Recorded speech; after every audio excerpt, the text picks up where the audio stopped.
You be sure just say just what the tape says. ஒளிநடாக்கள் சொல்லுவதையே சொல்ல நீங்கள் லட்சியமுள்ளவர்களாயிருங்கள். Don't say nothing else. See, because I don't say that of my own. It's him that says it. வேறொன்றையும் சொல்லாதீர்கள். புரிகின்றதா? காரணம், இதை நான் என் சுயமாய் சொல்லவில்லை. தேவன் தான் இதை கூறுகிறார்.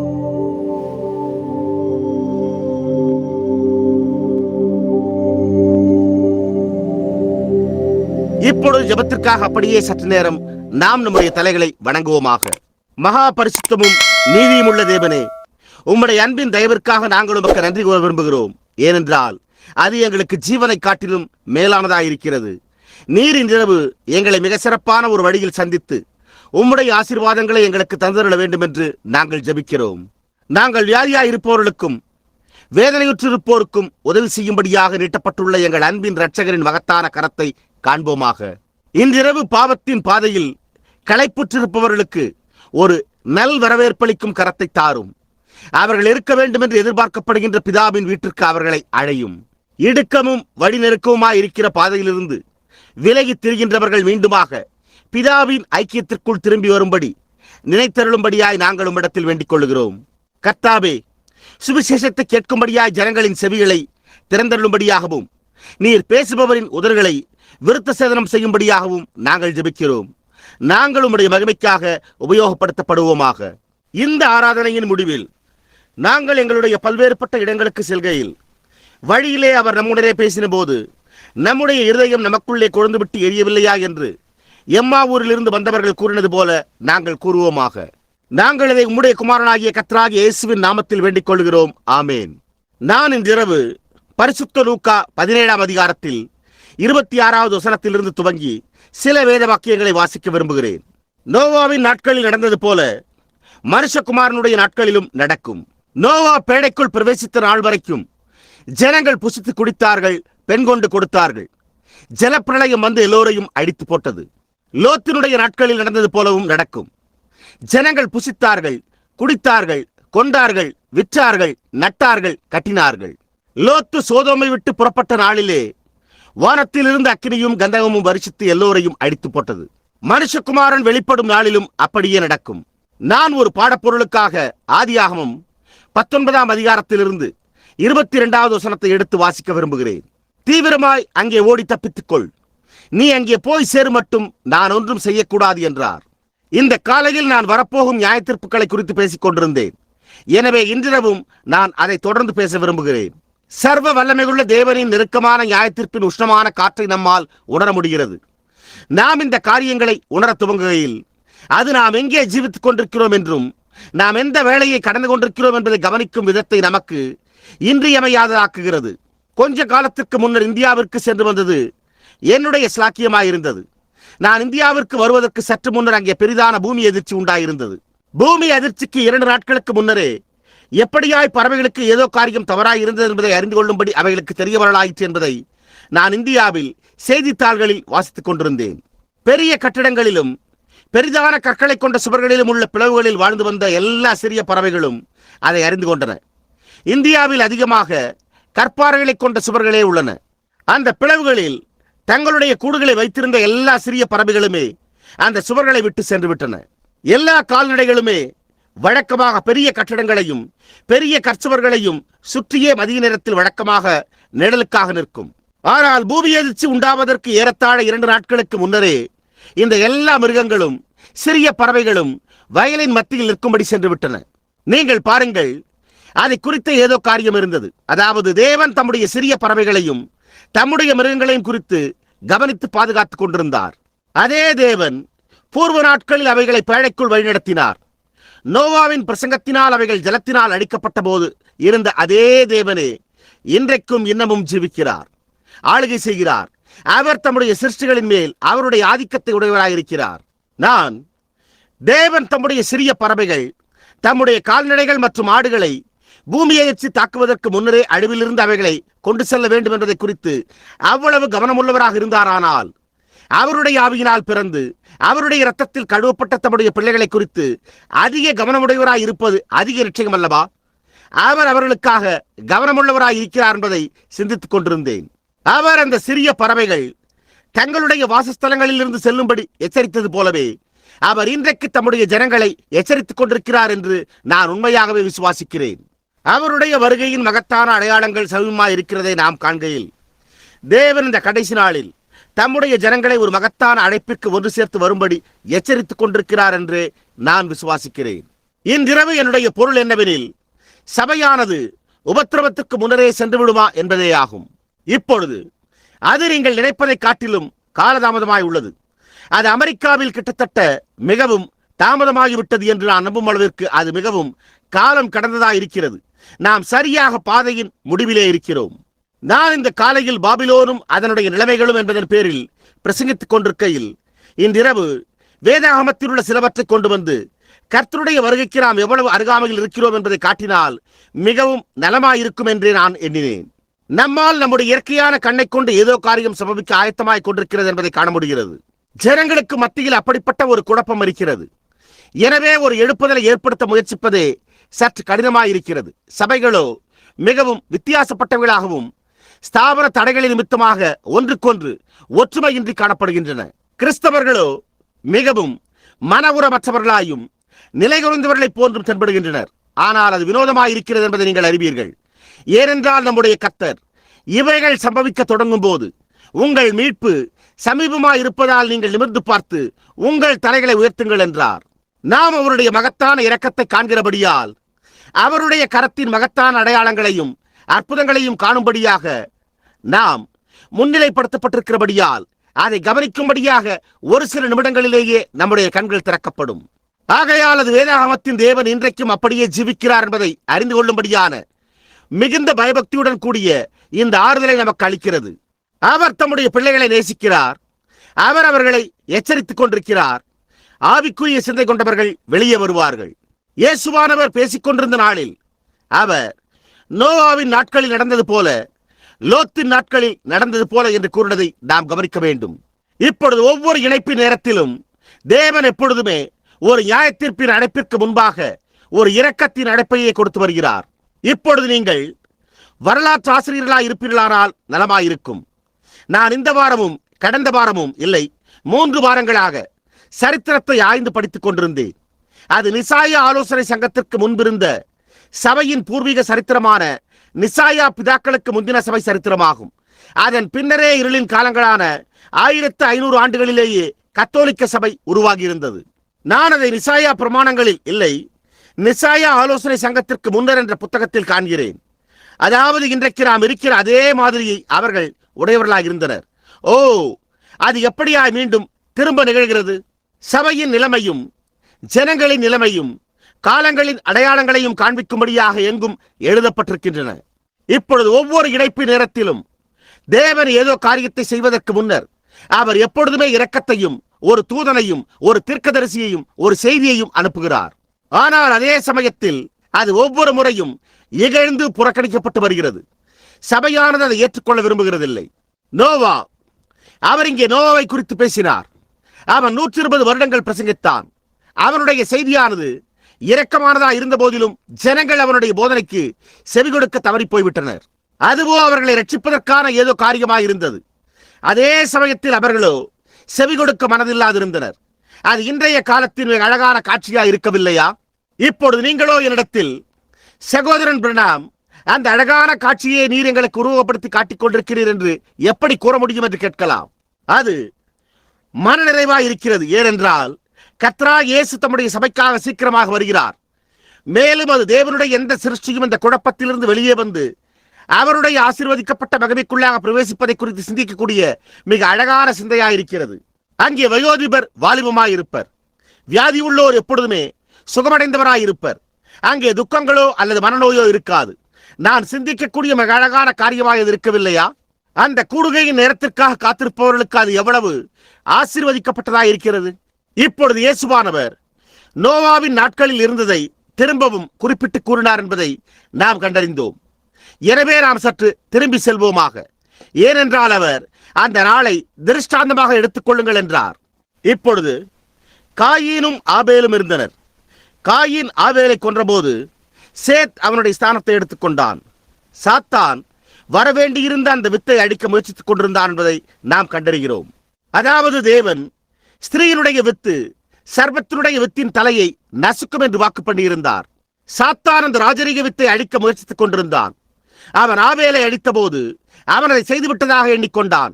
ஆனால் அவனுடைய ஸ்தானத்தில் தேவன் சேத்தை எழுப்பினார். கிறிஸ்துவின் மரணத்தையும் உயிர்த்தெழுதலையும் மற்றும் ராஜரீக வித்து வருவதையும் குறித்து மிக அழகான ஒரு காட்சி. ஆகையால் காயினின் பக்கம் இருந்தவர்கள் எப்படிப்பட்டவர்கள் என்பது கவனிக்கும்படி குறிப்பிடத்தக்கதாயிருக்கிறது. அவர்கள் மிகவும் பக்தி உள்ளவர்களாயிருந்தனர். அவர்கள் சபைக்கு செல்லுகிற ஜனங்களாயிருந்தனர். எனவே காயினும் சபைக்கு செல்லுகிற ஒரு நபராகவே இருந்தான். அவன் கர்த்தரை ஆராதித்தான். அவன் ஒரு பலிபீடத்தை கட்டினான். அவன் சபையை சார்ந்திருந்தான். அவன் தன்னுடைய கடன்களை செலுத்தினான். அவனை நோக்கி பார்க்கக்கூடிய ஒரு மனிதனுக்கு அவன் ஒவ்வொரு கூற்றிலும் ஒரு உண்மையான விசுவாசியாகவே இருந்தான். ஆனால் 3 பிரிவுகளை கொண்ட ஜனங்கள் மட்டுமே உள்ளனர். அது விசுவாசிகள், அவிசுவாசிகள், பாவனை விசுவாசிகள் என்பதாகும். இன்றிரவும் உலகத்தில் அவர்கள் அப்படியே முழுமையாக இருக்கின்றனர். காயின் வெறுமன பாவனை விசுவாசியாக இருந்தான். அவனுடைய வழிமரபிலிருந்து மிகுந்த பக்தியோடு சபைக்கு செல்லும் ஒரு பெரிய கூட்ட மனிதர்கள் தோன்றினர். இப்பொழுது இது மிகவும் வழக்கத்திற்கு மாறானதாக இருக்கிறது. ஆனால் அவனுடைய பக்கத்திலிருந்து நாகரிக பண்பாடும் கல்வி கற்ற இனமும் தோன்றினது என்பதை கவனித்தீர்களா? வேதம் அதை தெளிவாக கூறுகிறது. அவர்கள் கட்டடங்களை கட்டிக் கொண்டிருந்தனர் என்றும் அவர்கள் பெரிய காரியங்களை செய்து கொண்டிருந்தனர் என்றும் கூறினார். விஞ்ஞானம் காயினின் வழிமரபிலிருந்தே உண்டானது. மகத்தான விஞ்ஞானமும் வைத்தியர்களும் மகத்தான மனிதர்களும் காயினின் வழிமரபிலிருந்தே தோன்றினர். அங்கே மற்றொரு பக்கம் ஏழ்மையும் நாட்டுப்புற மாதிரியை கொண்ட ஜனங்களுமாயிருந்தனர். ஆனால் அவர்கள் தங்களுடைய தேவன் உண்மையானவர் என்று விசுவாசித்த ஜனங்களாயிருந்தனர். ஓ, தேவனே அவர்களோடு எங்களையும் கணக்கிட்டுக் கொள்ளுமே. முடிவின் நேரத்திற்கு சற்று முன்னரே ஒரு பெரிய குழப்பம் இருந்தது. அப்படியே இன்றைக்கும் உள்ளது போல பெரிய சபையின் பக்கமோ பெரிய குழப்பமும் விஞ்ஞானத்தின் மூலமோ வெற்றியடைந்தது போன்றும் காணப்பட்டது.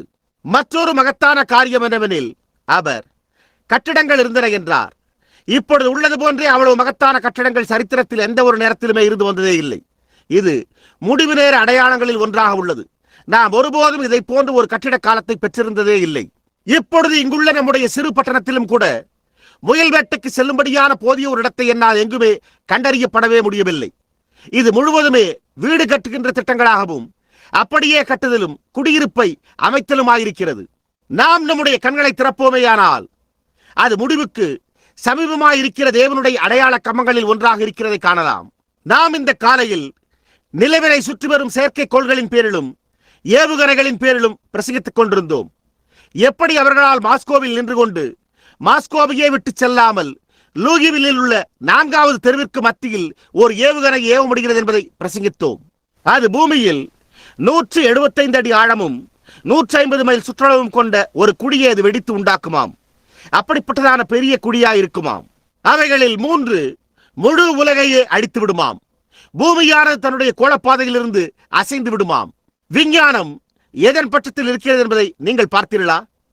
அது துன்மார்க்கத்தின் பக்கம்தான் இருக்கிறது. தேவன் தம்முடைய பிள்ளைகளுக்கு வேண்டிய ஒவ்வொரு காரியத்திற்கும் அவர்கள் அவரையே நம்பியிருக்க வேண்டும் என்று எதிர்பார்க்கிறார். ஆனால் நாமோ மனித கரத்தையே நம்பியிருக்க விரும்புகிறோம். நான் கல்வி கற்ற எந்த குழுவும் உருவாக்கும் ஸ்தாபனம் இதுதான் வழி என்று கூறுவதை ஏற்றுக்கொள்வதை காட்டிலும் கிறிஸ்துவில் என்னுடைய நம்பிக்கை கட்டப்பட்டிருக்கவும் அவருடைய கிருபையும் இரக்கத்தின் பேரிலும் என்னுடைய பயபக்தியான உறுதிநிலையை தெரிந்து கொள்ளவுமே விரும்புகிறேன். கிறிஸ்து, நானே வழியும் சத்தியமும் ஒளியுமாயிருக்கிறேன், என்னையே அல்லாமல் ஒருவனும் பிதாவினிடத்தில் வரான் என்றார். எனவே இது ஒரு மகத்தான கல்வியின் நாளாய் இருப்பதை உங்களால் காண முடியும்.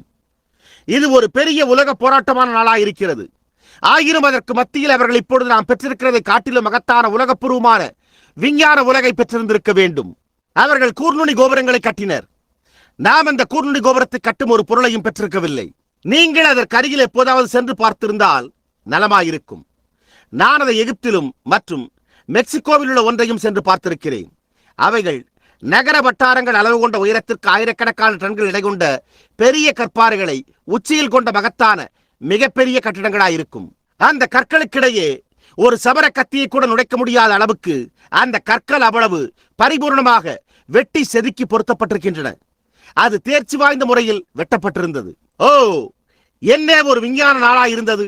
மேலும் அது பூமியின் மத்தியில் அவ்வளவு பரிபூர்ணமாக பொருத்தப்பட்டிருக்கிறபடியால் சூரியன் எங்கே இருந்தாலும் கவலை இல்லை. ஏனெனில் அதை சுற்றி ஒரு நிழலும் ஒருபோதும் இருக்காது. இன்றைக்கு நம்முடைய நவீன விஞ்ஞானத்தில் அதற்கு ஈடாக முடியுமா என்று நான் சந்தேகப்படுகிறேன். ஆனால் இயேசுவானவரோ அந்த நாளில் இருந்ததைப் போலவே தேவகுமாரனுடைய வருகையிலும் இருக்கும் என்றார். இப்பொழுது நோவா 120 வருடங்கள் பிரசங்கித்தான். ஆனால் அவன் எள்ளி நகையாடப்பட்டான் என்பதை கவனியுங்கள். இப்பொழுது இயேசுவும் கூட லோத்தின் நாட்களில் இருந்தது போலவே இதுவும் இருக்கும் என்றார். லோத்தின் நாட்களில் அவர்கள் புசித்துக் கொண்டும் குடித்துக் கொண்டும் பெண் கொண்டும் பெண் கொடுத்துக் கொண்டும் வீடுகளை கட்ட திட்டமிட்டுக் கொண்டும் கட்டிக்கொண்டும் விற்றுக்கொண்டும் வாங்கி கொண்டும் இருந்தனர். இன்றைக்கு உபயோகப்படுத்தப்பட்ட கார்களின் கூட்டு வியாபாரம் மற்றும் மற்ற ஒவ்வொரு காரியத்தின் கூட்டு விற்பனையை போல அவ்வளவு வணிக தொடர்பு கொண்ட நாளாய் அது ஒருபோதும் இருக்கவில்லை. நீங்கள் இந்த வருடம் ஒரு குளிர்காப்பு பெட்டியை வாங்க ஏறத்தாழ 4 அல்லது 5 டாலர்கள் செலுத்தி வாங்கினால் அடுத்த வருடம் எவருமே விரும்புகிறதில்லை. ஏனென்றால் அது பழைய மாதிரியாகி விடுகிறது. வாணிக உலகமானது உங்களை இடைவிடாது கடுமையாக பணிபுரிய கட்டாயப்படுத்துகிறதை நீங்கள் காணவில்லையா? உங்களால் இந்த வருடம் ஒரு காரை வாங்க முடியும். அடுத்த வருடம் அது நீங்கள் வாங்கினது போன்ற அவ்வளவு நன்றாக இருந்தாலும் அதற்கு $1000 மதிப்பு குறையும். ஏனென்றால் அவர்கள் அதற்கு வண்டி பொறியின் வெப்ப மாற்றளவு மூடியை அல்லது அதற்கு ஏதாவது சற்று சிறிய அற்பமான ஒன்றை சேர்த்து மாற்றி இருப்பார்கள். அது வேதாகமத்தை நிறைவேற்றும் ஒரு விற்பனை பேச்சாக மட்டுமே உள்ளது. நோவாவின் நாட்களில் இருந்தது போல லோத்தின் நாட்களில் இருந்தது போல இருக்கும். ஒவ்வொரு முறையும் தூதர்கள் தோன்றும் போதும் தீர்க்கதரிசிகள் எழும்பும் போதும் அவர்களுடைய செய்தியானது எப்பொழுதுமே கிருபையாயும் இரக்கமாயும் விடுவிக்கிறதுமாகவே இருந்து வருகிறது. தேவனுடைய செய்தியானது எப்பொழுதுமே முடிவின் நேரத்திற்கு சற்று முன்னதாக விடுதலையாகவே இருந்து வருகிறது. அதனை வேத வாக்கியங்களினூடாக சரிபார்த்துக் கொள்ளுங்கள். நோவா எவ்வாறு விடுதலையை பிரசங்கித்தான், மேலும் அவர்கள் அதை பிரசங்கித்தவர்களை நகைத்து அவர்களை ஏளனம் செய்து இழந்தபடியால் அவர்கள் பரியாசம் பண்ணப்பட்டனர். அது அவர்களுடைய நாட்களில் இருந்த வண்ணமாகவே இன்றைக்கும் இருக்கிறது. கிறிஸ்து மரித்தோரிலிருந்து எழுந்திருக்கிறார் என்றும் அவர் தம்மை காண்பிப்பதாக அவரே வாக்களித்தார் என்னும் ஒரு செய்தியோடு செல்லும் போது அந்நாளில் இருந்த செய்திக்கு அவர்கள் செய்த வண்ணமாகவே இவர்களும் இந்த செய்திக்கு இந்நாளில் செய்கிறார்கள். லோத்து சோதோமிற்குள் சென்று தன்னுடைய இனத்தாரை தூதனுடைய செய்திக்கு செவி கொடுக்கும்படி செய்ய தன்னால் இயன்றளவு முயற்சித்தான். ஆனால் அவர்களோ அவனை பரியாசம் பண்ணினதோடு அவன் ஏளனம் செய்து கொண்டிருக்கிறான் என்றும் கூறினர். அது இந்நாளின் என்ன ஒரு காட்சியாயிருக்கிறது. நீங்கள் தேவனுடைய விடுதலையின் செய்திக்கு அவர்களை அழைத்து வரும் பொழுது அவர்களோ நீங்கள் மார்க்கத்தை குறித்து ஏளனம் செய்து கொண்டிருக்கிறீர்கள், நீங்கள் ஏதோ காரியத்தை பாவனை செய்ய முயற்சித்துக் கொண்டிருக்கின்றீர்கள் என்கிறார்கள். அதே மாதிரியான ஒரு கூட்டமாயிற்று. நாம் என்ன மணி நேரத்தில் ஜீவித்துக் கொண்டிருக்கிறோம்? அப்படி இருந்தும் அவர்கள் மட்டுமே ரட்சிக்கப்பட போகிறார்கள் என்று அவர்கள் கருதுகிறார்கள். மேலும் அவர்கள் மாத்திரமே சுவிசேஷத்தை பிரசங்கித்துக் கொண்டிருக்கிறார்கள் என்று அவர்கள் எண்ணுகிறார்கள். இயேசு விசுவாசிக்கிறவர்களால் நடக்கும் அடையாளங்கள் அவரை என்றார். அது என்னுடைய வார்த்தை அல்ல, அது அவருடைய வார்த்தையாயிருக்கிறது. கவனியுங்கள், அது இதே மாதிரியான செய்தியாக இருந்தது என்பதை நீங்கள் துரிதமாக கவனிக்க விரும்புகிறேன். இது என்னுடைய இருதயத்தை அப்படியே சிலிர்க்க செய்கிறது. சோதோம் குமாரா அவ்வளவாய் தீட்டுப்பட்டு நெறிமுறை ஒழுங்குகள் எல்லாவிடத்திலும் தாறுமாறாக்கப்பட்டிருந்தன என்று நான் கருதுகிறேன். ஆனால் முடிவான பெரிய அழிவிற்கு சற்று முன்னர் தேவன் ஒரு தீர்க்கதரிசியை அங்கே அனுப்பினார். நான் அதை குறித்தும் கூட சிந்தித்துக் கொண்டிருக்கிறேன். அவர் அங்கு ஒரு தூதனை அனுப்பினார். நீங்கள் அந்த தூதனுடைய செய்தியை கவனிக்க வேண்டும் என்று நான் விரும்புகிறேன். கர்த்தருடைய நிந்திக்கப்பட்ட சிலருடன் தன்னுடைய வழியை தெரிந்து கொண்டிருந்த ஆபிரகாம் விளைச்சலற்ற நிலங்களாயிருந்த வனாந்தரத்திலே அமர்ந்திருந்தான். லோத்து சோதோமிற்கு சென்று நகரத்தின் பெரு நகராண்மை கழக தலைவரானான். மேலும் அவன் பாவத்திற்கு மத்தியிலே ஒரு மகத்தான மனிதனாக இருந்தான். நான் மிகவும் பாராட்டுக்குரிய புகழுடையவனாய் இருப்பதை காட்டிலும் தேவரோடு சரியாக இருக்கவே விரும்புவேன். ஆனால் லோத்து மிகவும் பாராட்டுக்குரியவனாய் இருந்தான். அவன் வீதியிலே உள்ள நகரவாசலில் அமர்ந்திருந்தான். அவன் உள்ளே வரக்கூடியது எது என்பதற்கும் உள்ளே வரக்கூடாது எது என்பதற்கும் நியாயாதிபதியாயிருந்தான்.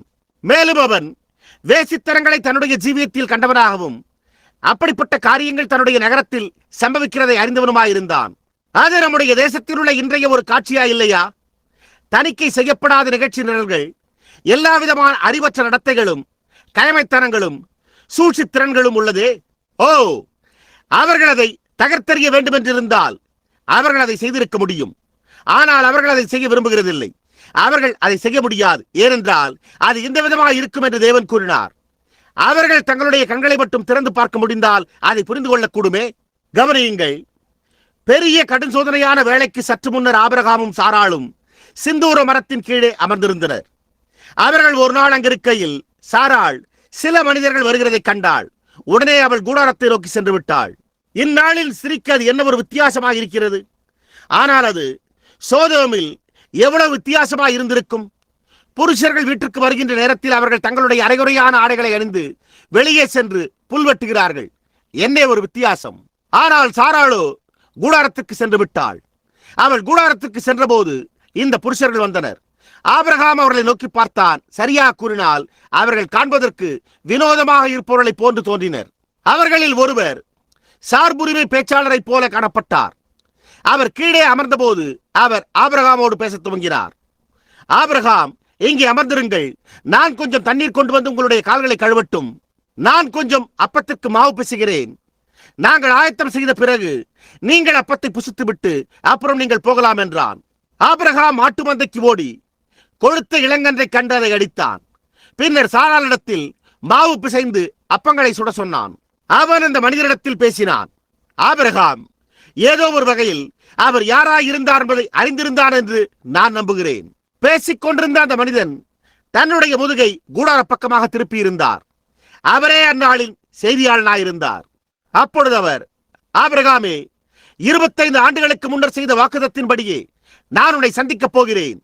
நான் உனக்கு ஒரு வாக்குத்தத்தம் பண்ணினேன். நான் அதனை நிறைவேற்றப் போகிறேன் என்றார். ஓ, கர்த்தருடைய நாமம் ஸ்தோத்தரிக்கப்படுவதாக. தேவர் இந்த கடைசி நாட்களில் அவர் மாம்சமான யாவர் மேலும் தம்முடைய ஆவியை ஊற்றுவதாக ஒரு வாக்குத்தத்தை பண்ணினார். எனவே அவர் அதனை நிறைவேற்றுவார். இயேசு, நான் செய்கிற கிரியைகளை நீங்களும் கூட செய்வீர்கள் என்றே ஒரு வாக்குத்தத்தை உண்டு பண்ணினார். அவர் நீதி உள்ளவராய் இருக்கின்றபடியால் அவர் அதனை நிறைவேற்றுவார். ஆபிரகாம் அவரை நோக்கி பார்த்தான். அப்பொழுது அவர், சரியாக அடுத்த மாதம் இந்த நேரத்தில் ஒரு உற்பவ கால திட்டத்தில், அதாவது சாராளோடு இருந்து நான் உன்னை சந்திக்கப் போகிறேன். நான் வாக்கு பண்ணின ஒரு பிள்ளையை சாராள் பெறப்போகிறாள் என்றார். இப்பொழுது ஆபிரகாம் 100 வயதுடனாகவும் சாராள் 90 வயதுடனாகவும் இருந்தாள். சாராள் தூதனுக்கு பின்னாக கூடாரத்தின் உட்புறத்தில் இருந்து நகைத்தாள். தூதனானவர் தன்னுடைய முதுகை கூடார பக்கமாக திருப்பியிருந்தும் சாராள் ஏன் நகைத்தாள் என்று கேட்டார். அது செய்தியாளனாயிருந்தது. ஓ, நான் எதை குறித்து பேசிக் கொண்டிருக்கிறேன் என்பதை நீங்கள் அறிவீர்களா? அவருடைய முதுகு கூடார பக்கமாக திரும்பி இருக்க அவளுடைய உட்புறத்தை அறிந்தது எந்த விதமான மனோ தத்துவமாயிருந்தது? அவள் நகைத்தாள். அப்பொழுது அவர், அவள் ஏன் நகைத்தாள் என்று கேட்டார். அவர் அதை அறிந்து கொண்டார். அது சோதோம் குமாரா சுட்டரிக்கப்படுவதற்கு முன்னான கடைசி செய்தியாயிருந்தது. இன்றிரவு சகோதரனே, நீ இதை கேட்பாயானால் இப்பொழுது இந்த உலகம் சுட்டரிக்கப்படுவதற்கு முன்னான கடைசி செய்தி இதுவேயாகும். தூதரின் சுவாபத்தை பார்த்தீர்களா? அந்த தூதனாயிருந்தவர் யார்? அது தேவனே. நினைவிருக்கட்டும், ஆபிரகாம் அவரை ஆண்டவரே என்று அழைத்தான். அங்கே மொழிபெயர்ப்போ ஏலோகிம், மகத்தான வல்லமையுள்ள யெகோவா என்றே உள்ளது. அது மாம்சத்தில் தோன்றின இயேசு கிறிஸ்துவாய் இருந்தது. யாரோ ஒருவர், அது மாம்சத்தில் தோன்றின இயேசு சுவாபமாய் இருந்தது என்று நீர் கூறுகிறீரோ? அவர் எப்படி அந்த சரத்தை பெற்றுக் கொண்டார் என்று கேட்டார். ஏன்? அவர் அந்த 2 தூதர்களை அழைத்தார். பின்னர் அவர் கொஞ்சம் சுவாசத்தை இந்த விதமாய் ஊத அணுக்களும் சுண்ணகமும் சாம்பலுப்புமாக ஒன்று சேர்ந்து உருவாக காபிரியேல் அந்த ஒன்றில் அடியெடுத்து வைத்தான். பின்னர் மற்றொரு தூதன் மற்ற ஒன்றில் அடியெடுத்து வைத்தான். அதன் பின்னர் அவர் தமக்காக ஒன்றை உருவாக்கினார். அவருடைய பரிசுத்த நாமம் ஸ்தோத்திரிக்கப்படுவதாக. அதே சர்வ வல்லமையுள்ள தேவன் தாம் வாசம் செய்யும்படிக்கு ஒரு சரத்தை உண்டாக்கின அவரில் என் நம்பிக்கை இருக்கிறபடியால், அவர் செய்வதாக வாக்களித்திருக்கிறபடியால், என்றோ ஒரு நாளில் அவர் இந்த ஒன்றையும் எழுப்புவார் என்பதை அறிந்து கொள்வதில் இன்றிரவு மிகவும் மகிழ்ச்சி அடைகிறேன். அவர் அங்கு செய்த அதே காரியத்தை செய்வதற்காக அவர் நம் மத்தியில் இருக்கிறார். ஓ, அவருடைய மகிமையான நாமத்தை ஸ்தோத்திரியுங்கள். அவர் நமக்கு எச்சரிப்பை கொடுத்துக் கொண்டும் நம்மிடத்தில் பேசிக்கொண்டும் நம்மை ஆயத்தப்படுத்தும்படி சொல்லிக் கொண்டும் இருக்கிறார். உண்மையாகவே அவர், இன்னும் கொஞ்ச காலத்திலே உலகம் என்னை காணாது, நீங்களோ என்னை காண்பீர்கள், ஏனெனில் நான் உலகத்தின் முடிவு வரைந்த உங்களோடும் உங்களுக்குள்ளும் இருப்பேன் என்றார். நாம் என்ன ஒரு வேளையில் ஜீவித்துக் கொண்டிருக்கிறோம்? கவனியுங்கள், அக்கினியை வருவித்த தூதனே அந்த அற்புதத்தை நிகழ்த்தினவராயிருந்தார். அடுத்த முறை உலகமானது அக்கினியால் அழிக்கப்பட போகிறது என்பதை நாம் யாவரும் அறிவோம். சோதோம் குமராவிற்கு அனுப்பப்பட்ட தூதனானவர் இயேசு என்ன கூறினார் என்பதை நோக்கி பாருங்கள். ஓ, அதை நினைத்து பார்க்கையில் அது அப்படியே என்னுடைய ஆத்மாவை சிலிர்ப்பூட்டுகிறது. நோவாவின் காலத்தில் எப்படி நடந்ததோ அப்படியே மனுஷகுமாரன் வரும் காலத்திலும் நடக்கும். அந்த தூதன் என்ன செய்தார்? அவர் பகுத்தறிதலின் ஆவியுடையவராயிருந்தார். எனவே அவர் அப்பொழுது இருந்தது போலவே பரலோகத்திலிருந்து மனுஷகுமாரன் வெளிப்படுத்துகின்ற போதும் அவனிடமே இருக்கும் என்றார். நீங்கள் அதை காண்கிறீர்களா? அதே தேவனுடைய தூதனானவர் பரிசுத்தாவியின் ரூபத்தில் இப்பொழுது நம்முடைய நடுவில் நிற்கிறார் என்பதை சற்று சிந்தித்து பாருங்கள். அது கர்த்தராகிய இயேசு கிறிஸ்துவை அல்லாமல் வேறொருவரும் இல்லை. அது அந்நாளில் இருந்தது போலவே நம் மத்தியில் இருக்கிறது. அவர் தேவனாயிருந்தார். அது அழிவு உண்டாவதற்கு சற்று முன்னதான அவருடைய செய்தியாயிருந்தது. இப்பொழுது அது ஒரு விடுதலையின் செய்தியாயிருந்தது என்பதை நாம் கவனிப்போம். ஆனால் அவர்களோ அவருக்கு செவி கொடுக்க மறுத்தனர். இன்றைக்கு நம்முடைய ஜனங்களின் மத்தியிலும் நம்முடைய தேசத்திலும் அதே காரியம்தான் உள்ளது. கூட்டங்களில் அற்புதங்களையும் அடையாளங்களையும் மகத்தான காரியங்களையும் செய்கிற நம்முடைய கர்த்தராகிய இயேசுவை காணும் சாகியத்தை நான் உடையவனாயிருக்கிறேன். மகத்தான அழிவில்லாத எல்லையற்ற தேவன் தற்பொழுது அதே விதமான ஒரு அற்புதத்தை நிகழ்த்தி கொண்டிருக்கிறார் என்பதை ஜனங்கள் உண்மையாகவே மேடையில் என்று சிறிதளவும் சந்தேகமின்றி அறிந்து கொள்கின்றனர். ஆனாலும் அவர்கள் அங்கே நின்று கொண்டு சவு மிட்டாயும் என்று கொண்டு கவலையற்றவர்களாய் மேடை விட்டு நடந்து செல்லுகிறார்கள். அவர்கள் கவலைப்படுகிறதில்லை. ஒரு மனிதன் அவரை பற்றின ஆவிக்குரிய நிலையை பெற்றிருந்து அல்லது தேவனுடைய ஆவி அவனில் இருக்க கர்த்தராகிய இயேசுவானவர் செய்வதாக கூறினதை அவர் செய்ய அவன் காணும் போது அது அவனுடைய இருதயத்தை அத்தகைய ஒரு வழியில் சிலிர்ப்பூட்டும். எனவே அவனால் அப்பொழுது ஒருபோதும் அமைதியாக இருக்க முடியாது போன்றே இது எனக்கு காணப்படுகிறது. அப்பொழுது அவன் அந்த செய்தியை கொண்டு தேசத்தையே அனல் மூட்ட செய்வான். ஆகையால் அவர் அந்நாட்களில் இருந்தது போலவே அப்படியே இருக்கும் என்றார். அந்த செய்தியானது புறப்பட்டு சென்ற போது யாரோ ஒருவர் ஏதோ ஒரு விதமான வீணான கட்டுக்கதையை கூறிக்கொண்டிருப்பது போல அவர்கள் அதை வெறுமன எள்ளி நகையாடி அதை பரியாசம் பண்ணினர். ஆனால் அதுவோ இரக்கமாயிருந்தது, அது கிருபையாயிருந்தது, அது விடுதலையாயிருந்தது. ஓ என்னே! தூதன் அந்த செய்தியை அளித்த பிறகு அவன் அந்த காலை லோத்துவிடம் கூறினான். அதாவது அவர் தீவிரமாய் அங்கே ஓடி தப்பித்துக்கொள், நீ அங்கே போய் சேரும் மட்டும் நான் ஒன்றும் செய்யக்கூடாது என்றார். இப்பொழுது நீங்கள் அதை கவனிக்க வேண்டும் என்று நான் விரும்புகிறேன். ஏனென்றால் நாம் ஜெப வரிசை நிமித்தமாக சீக்கிரமாக முடிக்க வேண்டியதாக இருக்கிறது. தூதன் கூறினதை நீங்கள் கவனித்தீர்களா? நீ அங்கே போய் சேரும் மட்டும் நான் ஒன்றும் செய்யக்கூடாது. அது என்னவாயிருந்தது? அது ஒரு விடுதலையின் செய்தியாயிருந்தது. வாரத்திலிருந்து ஒரு துளி அக்கினி விடுவதற்கு முன்னதாகவே லோத்து சோதோமை விட்டு வெளியேற வேண்டியதாயிருந்தது. வானத்திலிருந்து ஒரு துளி மழை விழுவதற்கு முன்னதாகவே நோவா பேடைக்குள்ளே சென்றான். அணுகுண்டு இந்த தேசத்தை தாக்குவதற்கு முன்பே சபையானது கர்த்தராகிய இயேசுவை சந்திக்கும்படி எடுத்துக் கொள்ளப்படுதலில் செல்லும். நிலவை சுற்றும் செயற்கை கோள்களும் ஏவுகணைகளும் பொருத்தப்பட்டு வெடிக்க செய்யும் பொறி அமைப்பு இழுக்கப்பட தூதர்கள் யாவரும் அதை வெடிக்க செய்ய வேண்டும் என்ற நோக்கத்தோடு நின்று கொண்டிருக்கிறார்கள். அல்லேலூயா! பரலோகத்தின் மகத்தான நடைபாதைகள் முழுமையாக நிரம்பி இருக்கின்றன. சுரமண்டலங்கள் சரியான சுதியில் இருக்கின்றன. இசைக்கருவிகளை இசைக்கும் கூட்டம் ஏற்கனவே பயிற்றுவிக்கப்படுகின்றன. அவருடைய வருகைக்காக காத்துக் கொண்டிருக்கிற ஜீவனுள்ள தேவனுடைய சபையானது வீட்டிற்கு திரும்பும் நேரம் மிகவும் சமீபமாய் உள்ளது. ஒவ்வொரு காரியமும் ஒழுங்கில் உள்ளது. நான் மிகவும் மகிழ்ச்சி அடைகிறேன். நான் மிகவும் களைப்படைந்து கொண்டிருக்கிறேன். ஓ, அது மகத்தான நேரமாயிற்று. அதாவது இந்த இணைப்பின் நேரத்தில் நாம் நினைத்து பார்க்கும்படியான ஒரு பாகமாக இருந்து வருகிறோம். நினைவிருக்கட்டும், அது மனுஷகுமாரனுடைய வருகையிலும் மனுஷகுமாரன் வானத்திலிருந்து வெளிப்படுகின்ற போதும் அவண்ணமாயிருக்கும். இப்பொழுது மழை பெய்வதற்கு முன்பே நோவா பேழையில் இருந்தான். அக்கினி விழுவதற்கு முன்பே லோத்து சோதோமிற்கு வெளியே இருந்தான். ஏனென்றால் தூதன், நீ அங்கே போய் சேருமட்டும் நான் ஒன்றும் செய்யக்கூடாது. நான் வானத்திலிருந்து இழுத்து அக்கினியை விழப்பண்ணும்படியாக என்னுடைய கரத்தில் நெம்புகோலை வைத்திருக்கிறேன் என்றான். அது சரியானது என்று நான் கருதுகிறேன். சபைகள் ஒன்று சேர்ந்து மகத்தான கிறிஸ்துவின் ஒரே சரீரமாய் ஆகுமட்டாக சங்கார தூதனானவன் அணுகுண்டுகளோடு ருஷ்யாவின் கரத்தை பற்றிக் கொண்டிருக்கிறான். நீ அங்கே போய் சேருமட்டும் நான் ஒன்றும் செய்யக்கூடாது. ஓ, அது ஒரு ஆசீர்வதிக்கப்பட்ட உறுதியா இருக்கிறது அல்லவா? நாம் ஒவ்வொரு காரியமும் ஒழுங்கில் அமைந்திருப்பதை காண்போமையானால் அப்பொழுது சபை வீட்டிற்கு செல்லும் நிலையிலேயே உள்ளதை அறிந்து கொள்ளலாம். இங்கே அதே தேவனுடைய தூதனானவர் அதே அடையாளங்களையும் அதே அற்புதங்களையும் ஒவ்வொரு காரியத்திலும் ஒழுங்கில் அமைத்து நிகழ்த்தி கொண்டிருக்கிறார். இந்நாட்களில் ஒன்றில் இந்த காரியங்கள் சம்பவிக்கும் என்று கிட்டத்தட்ட 25 ஆண்டுகளுக்கு முன்னரே பிரண்ணாம் கூடாரமே நான் இதே பிரசங்க பீடத்திலிருந்து உங்களிடம் கூறினேன். இதோ அது சம்பவித்துக் கொண்டிருக்கிறது. நாம் கடைசி நேரத்தில் இருக்கிறோம். இணைப்பு இங்கே உள்ளது.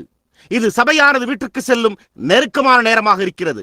குறை காண்பவர்களும் ஏளனம் செய்வோரும் பரியாசம் செய்வோரும் இடித்துரைப்போரும் நேபுகாத் நேச்சார் ராஜாவோடும் பெல்சாத்சாரோடும் இருந்த வண்ணமாகவே இருக்கின்றனர்.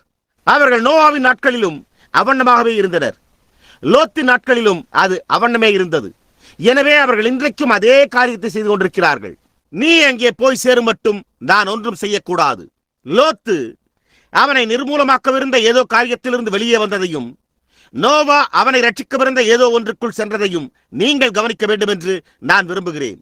அது சபைக்கு ஒரு மாதிரியாக இருக்கிறது. நாம் உலகத்திலிருந்து வெளியே வந்து நாம் ஜீவித்துக் கொண்டிருக்கிற காலத்தில் உள்ள இந்த எல்விஸ் பிரெஸ்லி மற்றும் ஆர்தர் காட்ஃப்ரே போன்றவர்களிடத்திலிருந்து விலகி இருக்கிறோம். உலகத்திலிருந்து வெளியே வந்து கிறிஸ்துவுக்குள்ளாக செல்லுங்கள். உலகத்தை விட்டு வெளியே வாருங்கள். அவர்கள் உலகத்தாராய் இருக்கிறபடியால் உலகத்தோடு அழிந்து போவார்கள். கிறிஸ்துவுக்குள் இருக்கிறவர்கள் கிறிஸ்துவோடு பரம வீட்டிற்கு சென்று விடுவார்கள். கிறிஸ்துவுக்குள் நித்திரடைந்தவர்களை தேவன் வருகிற போது அவரோடே கொண்டு வருவார். நாம் பாதுகாப்பிற்காக கிறிஸ்துவுக்குள் செல்லும்படியாக உலகத்திலிருந்து வெளியே வருகிறோம். ஓ, ஆனால் நீ அங்கே போய் சேரும் மட்டும் நான் ஒன்றும் செய்யக்கூடாது. நான் அதை விரும்புகிறேன். தீவிரமாகுங்கள், தப்பித்துக் கொள்ளுங்கள். செய்தியோ அவசரமானதாக இருந்தது. துரிதமாகுங்கள், துரிதமாகுங்கள், தப்பித்துக் கொள்ளுங்கள். கர்த்தருடைய நாமம் ஸ்தோத்திரிக்கப்படுவதாக. இந்த சுவிசேஷம் பிரசங்கிக்கப்படும் என்று இயேசு வாக்களித்தார். இது இப்பொழுது அநேக வருடங்களாக பிரசங்கிக்கப்பட்டுக் கொண்டு வருகிறது. இது இங்கே கடைசி நேரத்திற்கான மகத்தான கடைசி அடையாளமாயிருக்கிறது. தூதர்கள் தீவிரம் என்று சத்தமிடும் சற்று முன்னர் அவர் திரும்பி சாராள் நகைத்தாள் என்றார். சங்கார தூதனானவர், நான் அவர்களுடைய பாவங்களை குறித்து கேள்விப்பட்டிருக்கிறேன், எனவே அது உண்மைதானா அல்லது இல்லையா என்று காணும்படியாக நான் இறங்கி வந்துள்ளேன் என்றார். அது உண்மையாயிருந்ததை அவர் கண்டார். செய்தியோ கிருபையும் இரக்கமும் விடுதலையுமாயிருந்தது. ஆனால் தீவிரம் தீவிரம் என்பதாயிருந்தது. ஓ பிள்ளைகளே, தயங்கி திகைத்துக் கொண்டிருக்க வேண்டாம். துரிதமாகுங்கள், துரிதப்படுங்கள். சீக்கிரம், நேரம் சமீபமாயிருக்கிறது. ஓடுங்கள். எங்கே? சிறு பறவைகள் வெளியே ஓடினது போன்று இந்த நவீன பண்டைய பெரிய ஸ்தாபனங்களோ இந்நேரத்தில் எந்த வித்தியாசம் இல்லையே என்றே கூறுகின்றன. இந்த பெரிதான பண்டைய அவிசுவாச சபைகளோ தெய்வீக சுகமளித்தல் என்று அப்படிப்பட்ட ஒரு காரியமே கிடையாது, அற்புதங்களே கிடையாது என்றே கூறுகின்றன.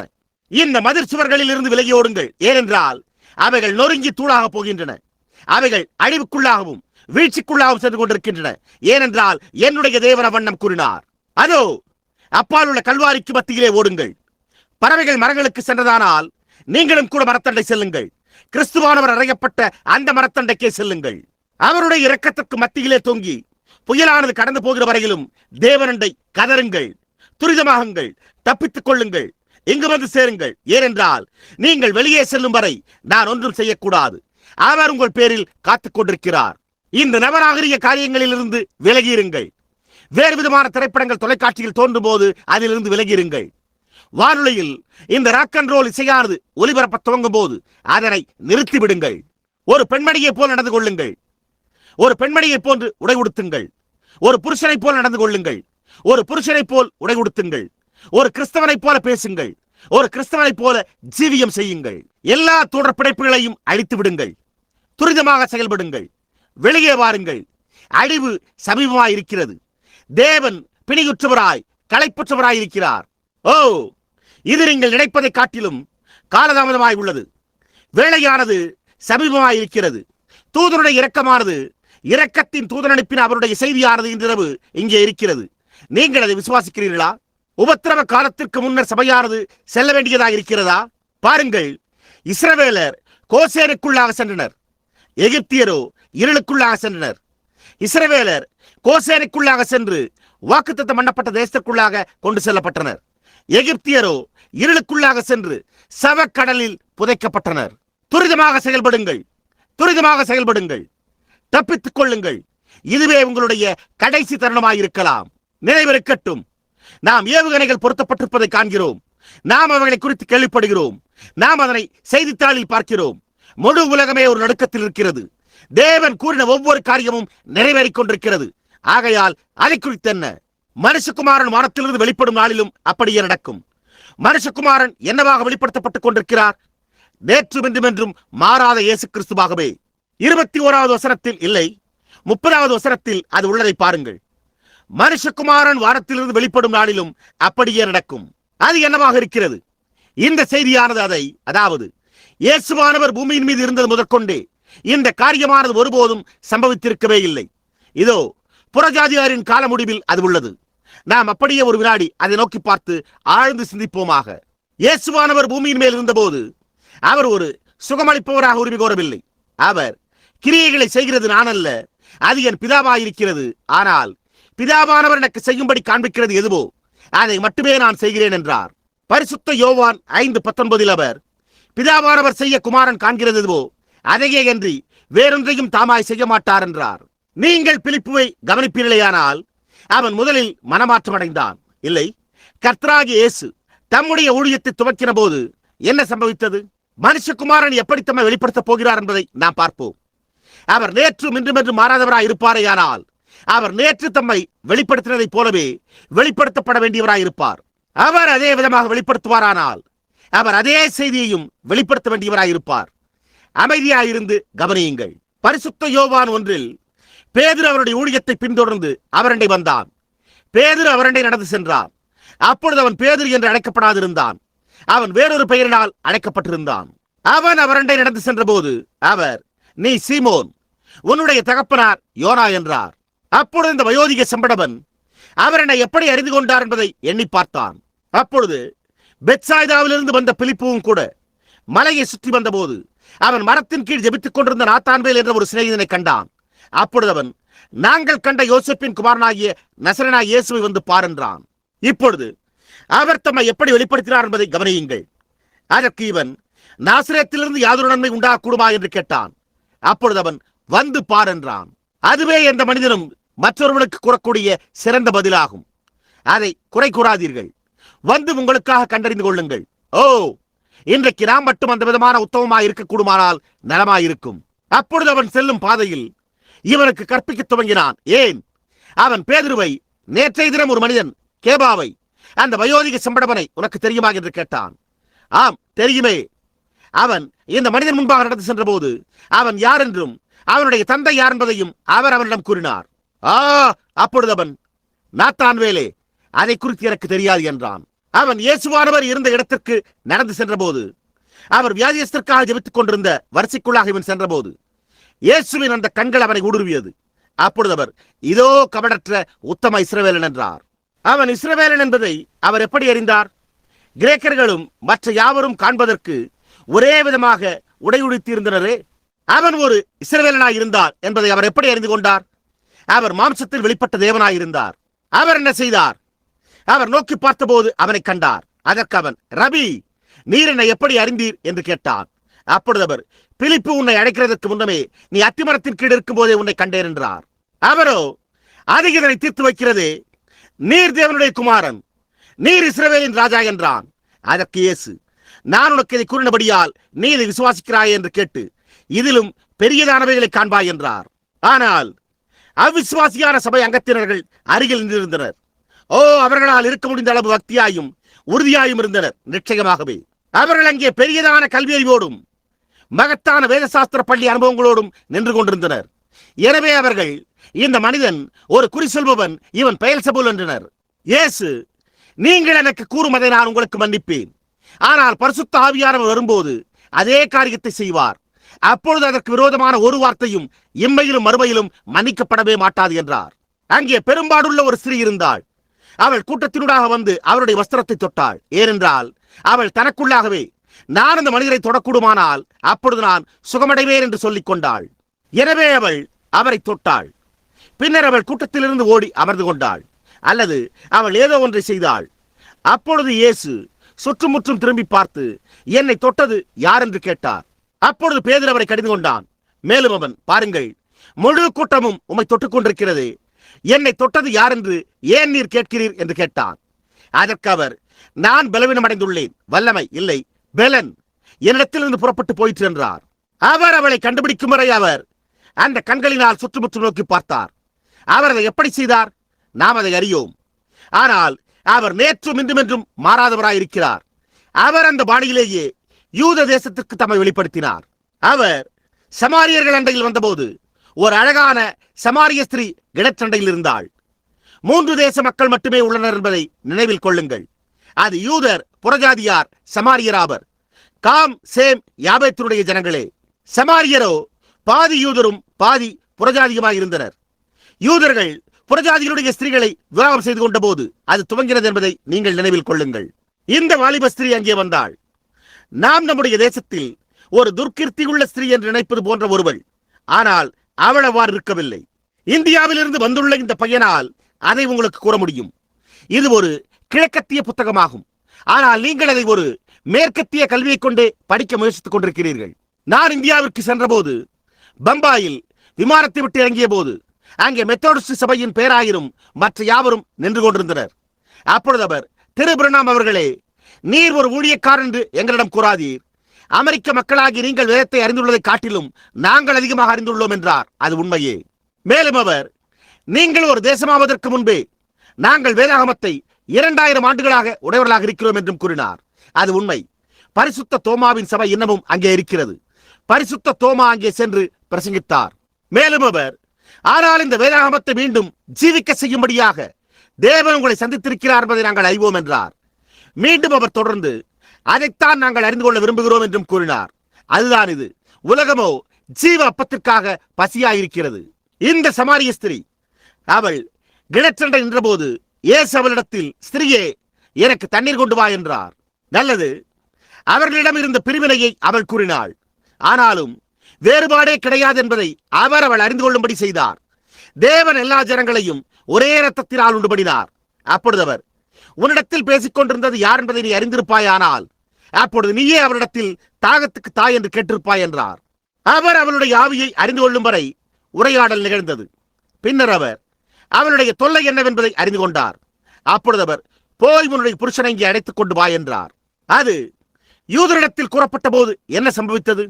யூதர்களோ, நீர் தேவனுடைய குமாரன் என்றனர். அது சரியே. அவளிடத்தில், போய் உன் புருஷனை இங்கே அடைத்துக் கொண்டு வா என்று கூறப்பட்ட போது சமாரியர்களிடத்தில் என்ன சம்பவித்தது? அப்பொழுது அவள், நீர் தீர்க்கதரிசி என்று காண்கிறேன். இப்பொழுது கிறிஸ்து எனப்படுகிற மேசியா வருகிறார் என்று நாங்கள் அறிவோம். அவர் வருகிற போது அவர் இந்த காரியங்களை எங்களுக்கு அறிவிப்பார். ஆனால் நீர் யார் என்று கேட்டாள். அதற்கு இயேசு, உன்னுடன் பேசுகிற நானே அவர் என்றார். அப்பொழுது அந்த ஸ்திரீ ஊருக்குள்ளே ஓடி, நான் செய்திருக்கிற காரியங்களை எனக்கு சொன்ன ஒரு மனிதனை வந்து பாருங்கள், இது மேசியாதானா என்றாள். அவர் அதை போன்று ஒரு முறை கூட ஒரு புறஜாதியாரிடத்திலும் செய்யவே இல்லை. ஏன்? இந்நாள் வரை அவர் அதை விட்டுவிட்டார். அதனால்தான் அவர் இங்கே, மனுஷகுமாரன் தம்மை இந்நாட்களில் வானத்திலிருந்து வெளிப்படுத்துவார் என்றார். அவர் இரக்கத்திற்காக இப்பொழுது தம்மை சபைக்கு வெளிப்படுத்திக் கொண்டிருக்கிறார். அடுத்த முறை அவர் தம்மை செய்தியை புறக்கணிக்கிறவர்களுக்கு அழிவில் வெளிப்படுத்துவார். தேவனே, எங்களிடத்தில் இரக்கமாயிரும். நாம் அப்படியே ஒரு நிமிடம் ஜெபம் செய்வோம். சகோதரி கெட்டி, நீங்கள் மென்மையான மென்கனிமான என்ற பாடலுக்கு சுருதி கொடுப்பீர்களேயானால் நலமாயிருக்கும். இன்றிரவு நான் சற்று எண்ணி பார்க்கிறேன். ஆனாலும் சுவரை சுற்றிலும் நின்று கொண்டிருக்கிற உங்கள் யாவருக்காகவும் வருந்துகிறேன். உங்களுடைய எதிர்பார்ப்புகளை என்னால் உணர முடிகிறது. ஓ, நான் சற்று எதிர்பார்க்கிறேன். நீங்களாகவே சற்று நேரம் தேவனோடு உண்மையாய் இருப்பீர்களேயானால் நலமாயிருக்கும். நீங்கள் உண்மையாகவே இதிலிருந்து துரிதமாக வெளியேற விரும்புகிறீர்களா? கர்த்தராகிய இயேசு என்று அழைக்கப்படுகின்ற ஒரு மனிதனின் பிரசன்னத்தில் இன்றிரவு இருக்கின்றீர்கள். அவர் உங்களுக்கான அனுமதி சீட்டை வைத்திருக்கிறார். நீங்கள் அவருக்கு வெறுமன கொடுக்க வேண்டி இருப்பதெல்லாம் உங்களுடைய இருதயத்தையே ஆகும். அவர் அதை தம்முடைய சொந்த ரத்தத்தில் கழுவி எல்லா பாவங்களில் இருந்தும் எல்லா சந்தேகங்களில் இருந்தும் உங்களை சுத்திகரித்து அவர் வருகிற போது உங்களை தம்முடைய பரத்திற்கு கொண்டு செல்வார். அந்த செயற்கைக்கோள்கள் காலைக்கு முன்னரே வரக்கூடும். விஞ்ஞானம் கூறுகிறது போல ஒரு காரியம் இல்லை. நீங்கள் அதனை ஒவ்வொரு நாளும் வானொலியில் கேட்கின்றீர்கள். அவர்கள் அதனை தொலைக்காட்சியில் ஒளிபரப்புகின்ற போதும், அவர்கள் விஞ்ஞான சம்பந்தமாக நேர்முக பேட்டி கண்டு கொண்டிருக்கிற போதும் அதை குறித்து கேள்விப்படுகின்றீர்கள். அவர்களோ எந்த நிமிடத்திலும் இந்த உலகம் வெடித்து சிதறுவதிலிருந்து தடை செய்ய ஒரு காரியமும் கிடையாது என்கின்றனர். நன்றாக வெறித்து குடித்த ஒருவன் ஒரு நம்புகோலை எடுத்தால் அதுவே இதனை தீர்த்துவிடும். விரைந்து செல்லுங்கள். செய்தியோ மிகவும் அவசரமானதாக இருக்கிறது. தப்பித்துக் கொள்ளுங்கள். உங்களுடைய ஜீவனுக்காக ஓடுங்கள். அதிலிருந்து வெளியே வாருங்கள். இந்த நவீன பாபிலோனை விட்டு வெளியே வாருங்கள். மதிர் சுவர்களில் இருந்து தூரமாய் விலகி ஓடுங்கள். உங்களுடைய இருதயத்திலிருந்து ஏதோ காரியம் வழிந்தெடுப்பதை உங்களால் உணர முடியவில்லையா? நீங்கள் உண்மையாகவே ஆவிக்குரியவர்களாக இருப்பீர்களாயின் தேவன் உங்களிடத்தில் பேசிக் கொண்டிருக்கிறாரே. அவர் அந்த சிறிய பறவைகளிடத்தில் பேசினார் என்றால் நிச்சயமாகவே அவரால் உங்களிடத்திலும் பேச முடியும். உங்களுடைய கரத்தை அவரண்டை நீங்கள் உயர்த்துவீர்களா? பீடத்தை சுற்றி ஜனங்களை நிறுத்தும்படிக்கு நாம் போதிய இடத்தை பெற்றிருக்கவில்லை. ஆனால் நீங்கள் உங்களுடைய கரத்தை சற்று உயர்த்தி, தேவனே, என்னிடம் இரக்கமாய் இரும் என்று கூறுவீர்களேயானால் நலமாயிருக்கும். சகோதரனே, தேவன் உம்மை ஆசீர்வதிப்பாராக. தேவன் உம்மை ஆசீர்வதிப்பாராக. ஓ என்னே, கட்டிடம் முழுவதுமே கரங்களை உயர்த்தியுள்ளனர். அங்கே எத்தனை கரங்கள் உள்ளன என்பதை நான் அறியேன். ஓ தேவனே, என்னிடம் இரக்கமாயிரும், இது என்னுடைய கரமாயிருக்கிறது. கர்த்தாவே, நான் தப்பித்துக் கொள்ள விரும்புகிறேன். காலைக்கு முன்னரே நான் ஒரு அலறல் சத்தத்தை கேட்கலாம். அப்பொழுது நான் வெளியே நோக்கி பார்க்கும் பொழுது வானவில் ஆகாயத்தினூடாக மிதப்பது போல தோற்றமளிக்க மனுஷகுமாரன் வருவார். என்னே ஒரு பயங்கரமான நாள்! அதாவது நீங்கள் உங்களுடைய தருணத்தை தவறவிட்டு விட்டீர்கள். நீங்கள் உங்கள் சபையையே சுற்றி நின்றிருந்தீர்கள். நீங்கள் அவ்வாறு நிற்கவில்லையா? ஓ, நீங்களோ அம்மா இதை சேர்ந்தவளா இருந்தாலே என்கிறீர்கள். சகோதரனே, சரிதான். சகோதரியே, சரிதான். ஆனால் தாயினுடைய ரட்சிப்பு உங்களை ஒருபோதும் உள்ளே கொண்டு செல்லாதே. தாயார் ஒரு நாளில் ஜீவித்தார், நீங்களோ மற்றொரு நாளில் ஜீவிக்கிறீர்களே. கர்த்தருடைய செய்தியை கேளுங்கள். ஆவியானவரின் எச்சரிப்பை கேளுங்கள். ஒரு கூடாரத்தின் உட்புறத்திலே சாராள் எவ்வாறு நகைத்துக் கொண்டிருந்தாள் என்பதை பகுத்தறிந்த அந்த ஆவி எந்த வகையான ஆவியா இருந்தது? கர்த்தருடைய தூதனே, இப்பொழுது உங்களுடைய தலைகள் வணங்கியிருப்பதோடு நான் உங்கள் ஒவ்வொருவருக்காகவும் ஜெபிக்க விரும்புகிறேன். நீங்கள் உங்களுடைய கரங்களை உயர்த்தின போது நீங்கள் என்ன செய்தீர்கள்? நீங்களோ, சகோதரன் பிரணாம், அது ஏதாவது காரியத்தை பொருட்படுத்தி இருக்குமா என்கிறீர்கள். நிச்சயமாகவே பொருட்படுத்தி இருந்தது. நீங்கள் அதை உண்மையாகவே குறிப்பிட்டு கூறியிருப்பீர்களே, ஆனால் அது மரணத்துக்கும் ஜீவனுக்கும் இடையே உள்ள வித்தியாசத்தை சுட்டிக்காட்டி இருக்கும். செய்தியோ மிகவும் அவசரமானதாக இருக்கிறது. இப்பொழுதே உங்களுடைய கரத்தை நீங்கள் உயர்த்த மாட்டீர்களா? தேவனே இடத்தில் இரக்கமாயிரும். தேவன் இந்த சிறு பெண்ணை ஆசீர்வதிப்பாராக. தேவன் இந்த பெண்மணியை ஆசீர்வதிப்பாராக. தேவன் உங்களை ஆசீர்வதிப்பாராக. தேவன் உங்களை, இந்த சிறு புதல்வனை, உங்களையும் இந்த வாலிபரையும் ஆசீர்வதிப்பாராக. சிறு பிள்ளைகள் யாவரும் இந்த பீடத்தண்டையில் தங்களுடைய கரங்களை உயர்த்தியிருக்கின்றனர். நல்லது. அவர்களுடைய சிறிய இருதயங்களையும் ஆசீர்வதியும். நீங்களோ அவர்கள் அதை குறிப்பிட்டு கூறவில்லை எனலாம். ஓ ஆம், அவர்கள் அதைத்தான் குறிப்பிட்டு கூறுகிறார்கள். இயேசு, சிறு பிள்ளைகளை இடத்தில் வருகிறதற்கு இடம் கொடுங்கள், அவர்களை தடை பண்ணாதிருங்கள், பரலோக ராஜ்யம் அப்படிப்பட்டவர்களுடையது என்றார். அவர்கள் ஒருபோதும் பருவமடையும்படிக்கு ஜீவிக்காமல் போகலாம், ஆனாலும் அவர்கள் தேவனுடைய ராஜ்யத்தில் இருப்பார்கள். அவர்கள் தப்பித்துக் கொள்வார்கள். ஒருபோதும் நாம் பெரியதான காரியங்களினூடாகவே செல்ல வேண்டியதாக இருக்கிறது. தேவனே இரக்கமாயிருப்பீராக. நீங்கள் உங்களுடைய கரங்களை உயர்த்துகிற போது உங்களுக்குள் இருக்கிற ஏதோ ஒரு காரியமே ஒரு தீர்மானத்தை செய்திருக்கிறது என்பதை அது காட்டுகிறது. உங்களுக்குள் ஏதோ காரியம் இல்லாதிருக்குமானால் உங்களுடைய சரீரம் மரித்து போயிருக்கும். எனவே அதுவே உங்களுடைய கரங்களை உயர்த்துங்கள் என்று கூறினது. அது ஆவியானவராய் இருந்தது. ஆகையால் நீங்கள் உங்களுடைய கரத்தை உயர்த்துகிறீர்கள். தேவன் அதற்கு சாட்சி பகர்ந்தார். ஆவியானவரே உங்களை உங்களுடைய கரத்தை உயர்த்த செய்தார். அங்கே பின்னால் இருக்கின்ற சிறு பிள்ளைகளாகிய உங்கள் யாவரையும் தேவன் ஆசீர்வதிப்பாராக. அங்கே உள்ள அந்த கருப்பு நிற பிள்ளைகளையும் கூட தேவன் ஆசீர்வதிப்பாராக. தேனே, தேவன் உங்களுடைய சிறிய இருதயங்களையும் ஆசீர்வதிப்பாராக. தேவன் உங்களை நேசிக்கிறார். நிச்சயமாகவே இந்நாட்களில் ஒன்றில் நாம் இங்கிருந்து போகப் போகிறோம். அது எப்பொழுது இருக்கும் என்பது எனக்கு தெரியாது, ஆனால் அது வந்து கொண்டிருக்கிறது. துரிதமாக, உடனடியாக ராஜ்யத்துக்குள் பிரவேசியுங்கள். நீங்களோ, நல்லது, நான் அதற்கு முன்பே கேட்டிருக்கிறேன் எனலாம். நீங்கள் அதை உங்களுடைய கடைசி நேரத்திலும் கூட கேட்கலாம். அது இந்த நேரமாக இருக்கட்டுமே. அங்கே பின்னாக உள்ள வாலிப ஸ்திரியை தேவன் உம்மை ஆசீர்வதிப்பாராக. இந்த நவீன காரியங்கள் எல்லாவற்றிலிருந்தும் தப்பி ஓடுங்கள். இந்த பண்டைய மதிர்ச்சுவரிலிருந்து தப்பி ஓடுங்கள். அவைகள் யாவும் வீழ்ந்து போகும். இந்த எல்லா ராக் அண்ட் ரோல் நடனங்களும், இந்த மற்ற காரியங்கள் யாவும் உலகத்தோடு அழிந்து போகும். உலகத்தில் உங்களை உள்ளிணைத்துக் கொள்ளாதீர்கள். நீங்கள் அங்கிருந்து வெளியேறுங்கள். தேவன் தம்முடைய சபைக்காகவே வருகிறார். அவர் உங்களை தெரிந்து கொண்டார். அந்த காரணத்தினால்தான் அவர் உங்களிடத்தில் பேசிக் கொண்டிருக்கிறார். செய்தியோ மிகவும் அவசரமானதாக இருக்கிறது. சீக்கிரமாக வாருங்கள். இப்பொழுது நாம் ஜெபிக்கையில் உத்தமமாயிருந்து தேவன் உங்களிடத்தில் இரக்கமாயிருக்கும்படி வேண்டிக் கொள்ளுங்கள். ஸ்தோத்திரிக்கப்பட்ட கர்த்தாவே, இதற்கு முன் தேவனுடைய வல்லமைகளின் கிரியை ஒருபோதும் காணாதிருக்கிற ஜனங்கள் இங்கு இருக்கலாம். ஆனாலும் அவர்கள் இருதயத்தில் உள்ள ஏதோ காரியமே உங்களுடைய கரத்தை உயர்த்துங்கள், அது நானே என்று உரைத்திருக்கிறது. அது அவசர அழைப்பாய் இருக்கிறது என்பதை அவர்கள் காண்கிறார்கள். அவர்கள் சுற்றுமுற்றும் நோக்கி பார்க்கும்படியாகவும் ஏதோ காரியம் சம்பவிக்க ஆயத்தமாய்க் கொண்டிருக்கிறது என்பதை காணும்படியான போதிய அறிவுத்திறன் வாய்ந்தவர்களாகவும் இருக்கின்றனர். சிறு பிள்ளைகள், அவர்களில் அநேகர் தங்களுடைய சிறிய கரங்களை உயர்த்தியுள்ளனர். தேவனே அவர்கள் இரக்கமாயிரும். அநேக வயோதிபர்களும் நடுத்தர வயதுடைய அநேகரும் தங்களுடைய கரங்களை உயர்த்தியுள்ளனர். 13 முதல் 19 வயதுடையவர்கள் தங்களுடைய கரங்களை உயர்த்தியுள்ளனர். தேவனே அவர்கள் இரக்கத்தையே வேண்டிக் கொண்டிருக்கின்றனர். கிறிஸ்துவின் முதல் வெளிப்பாடே இரக்கமாய் இருக்கிறது என்பதை நான் அறிந்து கொள்ள மிகவும் மகிழ்ச்சி அடைகிறேன். இரண்டாம் வெளிப்பாடு நியாயத்தீர்ப்பாய் இருக்கிறது. ஓ தேவனே, இன்றிரவு இரக்கத்தின் பாதையிலே இரக்கத்தை பெற்றுக் கொண்டுள்ள இவர்களுக்காக உமக்கு நன்றி செலுத்துகிறேன். இரக்கமுள்ளவர்கள் பாக்கியவான்கள், அவர்கள் இரக்கம் பெறுவார்கள். நீதியின் மேல் பசிதாகம் உள்ளவர்கள் பாக்கியவான்கள், அவர்கள் திருப்தி அடைவார்கள். கர்த்தாவே, இன்றிரவே அவர்களுடைய விளக்குகளை கொளுத்தும். அவர்கள் மலைகள் மேல் வைக்கப்பட்டுள்ள மறைந்திருக்க மாட்டாத விளக்குகளாயிருந்து இது முதற்கொண்டு பள்ளிகளுக்கும் அவர்கள் தொடர்பு கொள்ளப்படும் இடங்களுக்கும் வெளிச்சம் கொடுப்பவர்களாக இருப்பார்களாக. அதை அருளும் கர்த்தாவே. அவர்கள் தேவனுடைய மகிமைக்காக பிரகாசிக்கும் விளக்குகளாக இருப்பார்களாக. அவர்களை ஆசீர்வதியும். என்றோ ஒரு நாளில் கர்த்தாவே, ஒரு மேலான உலகத்தில் நாங்கள் யாவரும் கல்யாண விருந்திலே அது தேவனுடைய மகத்தான மேஜையை சுற்றி சந்திப்போமாக. கர்த்தாவே, உம்முடைய ஆவியை எங்கள் மீது வைத்து காத்துக் கொள்ளும். சுவர்களை சுற்றி நின்று கொண்டிருப்பவர்களையும் வெளியே முன்கூடத்தை சுற்றி இருப்பவர்களையும் தங்களுடைய கரங்களை உயர்த்தினவர்களையும் ஆசீர்வதியும். கர்த்தாவே, அவர்களோடும் இரும். இன்றிரவு அவர்கள் நெடுநேரமாய் நின்று கொண்டிருக்கிறபடியால் அவர்களுடைய கால்கள் மரத்து போயிருக்கின்றன. இரக்கமாயிரும். அவர்கள் இன்றிரவின் சிறிய அவசரமான செய்தியின் பலன்களாக இருக்கின்றனர். அவர்கள் அதில் எதையும் தவறவிடாதபடிக்கு தேவ தூதர்கள் அதை அவர்களுடைய இருதயங்களுக்கேற்ப அவ்வளவு தத்ரூபமானதாக்குவார்களாக. அவர்கள் பலன்களாய் இருக்கின்றனர். நான் அவர்களை உமக்கு அளிக்கிறேன். நீர் அவர்களை இயேசுவண்டை அருள்வீராக. ஏனென்றால் அவர்கள் அவருக்கான உம்முடைய அன்பின் வெகுமதிகளாய் இருக்கின்றனர். அவருடைய கரத்திலிருந்து அவர்களை பறித்துக் கொள்ள ஒருவனாலும் கூடாது. ஏனென்றால் தேவனை காட்டிலும் பெரியவர் எவரும் இல்லையே. எனவே அவர்களுக்காக இயேசுவானவர் வருகின்ற வரையிலும் நீர் அவர்களை பத்திரமாக பாதுகாத்துக் கொள்ள வேண்டும் என்றே நான் ஜெபிக்கிறேன்.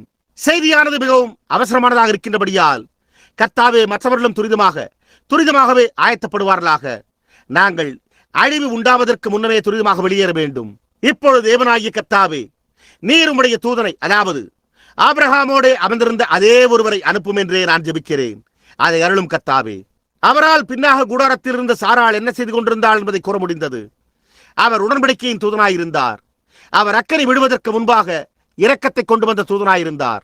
இப்பொழுது அநேகமாக எந்த நேரத்திலும் அக்கினியானது விழக்கூடுமானால் அணுக்களானது முழு உலகத்தையே இரண்டாக உடைத்துவிடும். கர்த்தாவே, அவர் இன்றிரவு வந்து எங்களுக்கு இரக்கத்தை அருள்வாராக. நாங்கள் இதை இயேசுவின் நாமத்தில் கேட்கிறோம். ஆமேன். ஓ, ஆசீர்வதிக்கப்பட்ட பண்டைய சுவிசேஷத்தை குறித்து ஏதோ காரியம் உண்டு. அது உங்களை துடைத்து துப்புரவாக்குவது போல தோன்றுகிறது. நான் அதை விரும்புகிறேன். நாம் மென்மையாய் மென்கரிவாய் இயேசுவானவர் அழைத்துக் கொண்டிருக்கிறார் என்ற அந்த பாடலை ஒருமுறை சற்று பாடுவோமாக. ஒவ்வொருவரும் நாம் நம்முடைய கரங்களை அவரண்டை அப்படியே உயர்த்துவோமாக. நீங்கள் அதை செய்வீர்களா? மென்மையாய் மென்கனிவாய் இயேசு அழைத்துக் கொண்டிருக்கிறார்.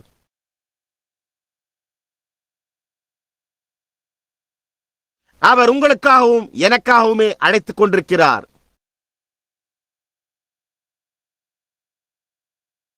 நாம் பாவம் செய்திருந்தும் அவர் இரக்கத்தையும் மன்னிப்பையும் உடையவராயிருக்கிறாரே.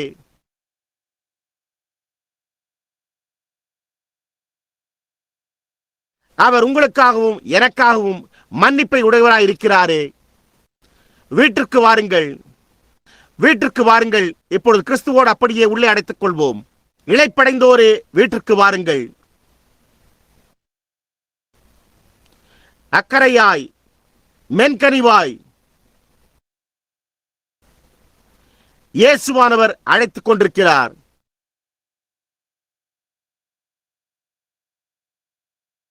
ஓ பாவியே, வீட்டிற்கு வா என அழைக்கிறாரே. இதற்கு முன்பு எங்களுடைய சுகமளிக்கும் ஆராதனைகளில் ஒருபோதும் இருந்திராதவர்கள் இருந்தால் நாங்கள் உங்களுடைய கரங்களை காணட்டும். ஒருபோதும் ஆராதனைகளில் இருந்திராதவர்களா? அது நல்லது. நீங்கள் இங்கு இருப்பதற்காக நான் மிகவும் மகிழ்ச்சி அடைகிறேன். இப்பொழுது நான் ஒரு சுகமளிப்பவனாய் இருக்கும்படி உரிமை கோருகிறதில்லை. ஆனால் இயேசுவானவர் மரித்துவிடவில்லை என்றும் அவர் உயிரோடு இருக்கிறார் என்றுமே நான் உரிமை கோருகிறேன். நான் ஒரு சுகமளிப்பவன் அல்ல. சுகமளிப்பவர்களே கிடையாது. கிறிஸ்து ஏற்கனவே உங்களை சுகப்படுத்தி இருக்கிறார். அவருடைய தழும்புகளால் குணமானோம். ஆனால் புதியதாக வருகை தந்திருக்கும் உங்களிடத்தில் ஒரு காரியத்தை நான் கேட்க விரும்புகிறேன். இப்பொழுது நீங்கள் ஒருவேளை ஒரு சபைக்கு செல்லலாம். உங்களில் அநேகர் உங்களுடைய கரங்களை அப்பொழுது உயர்த்தினீர்கள்.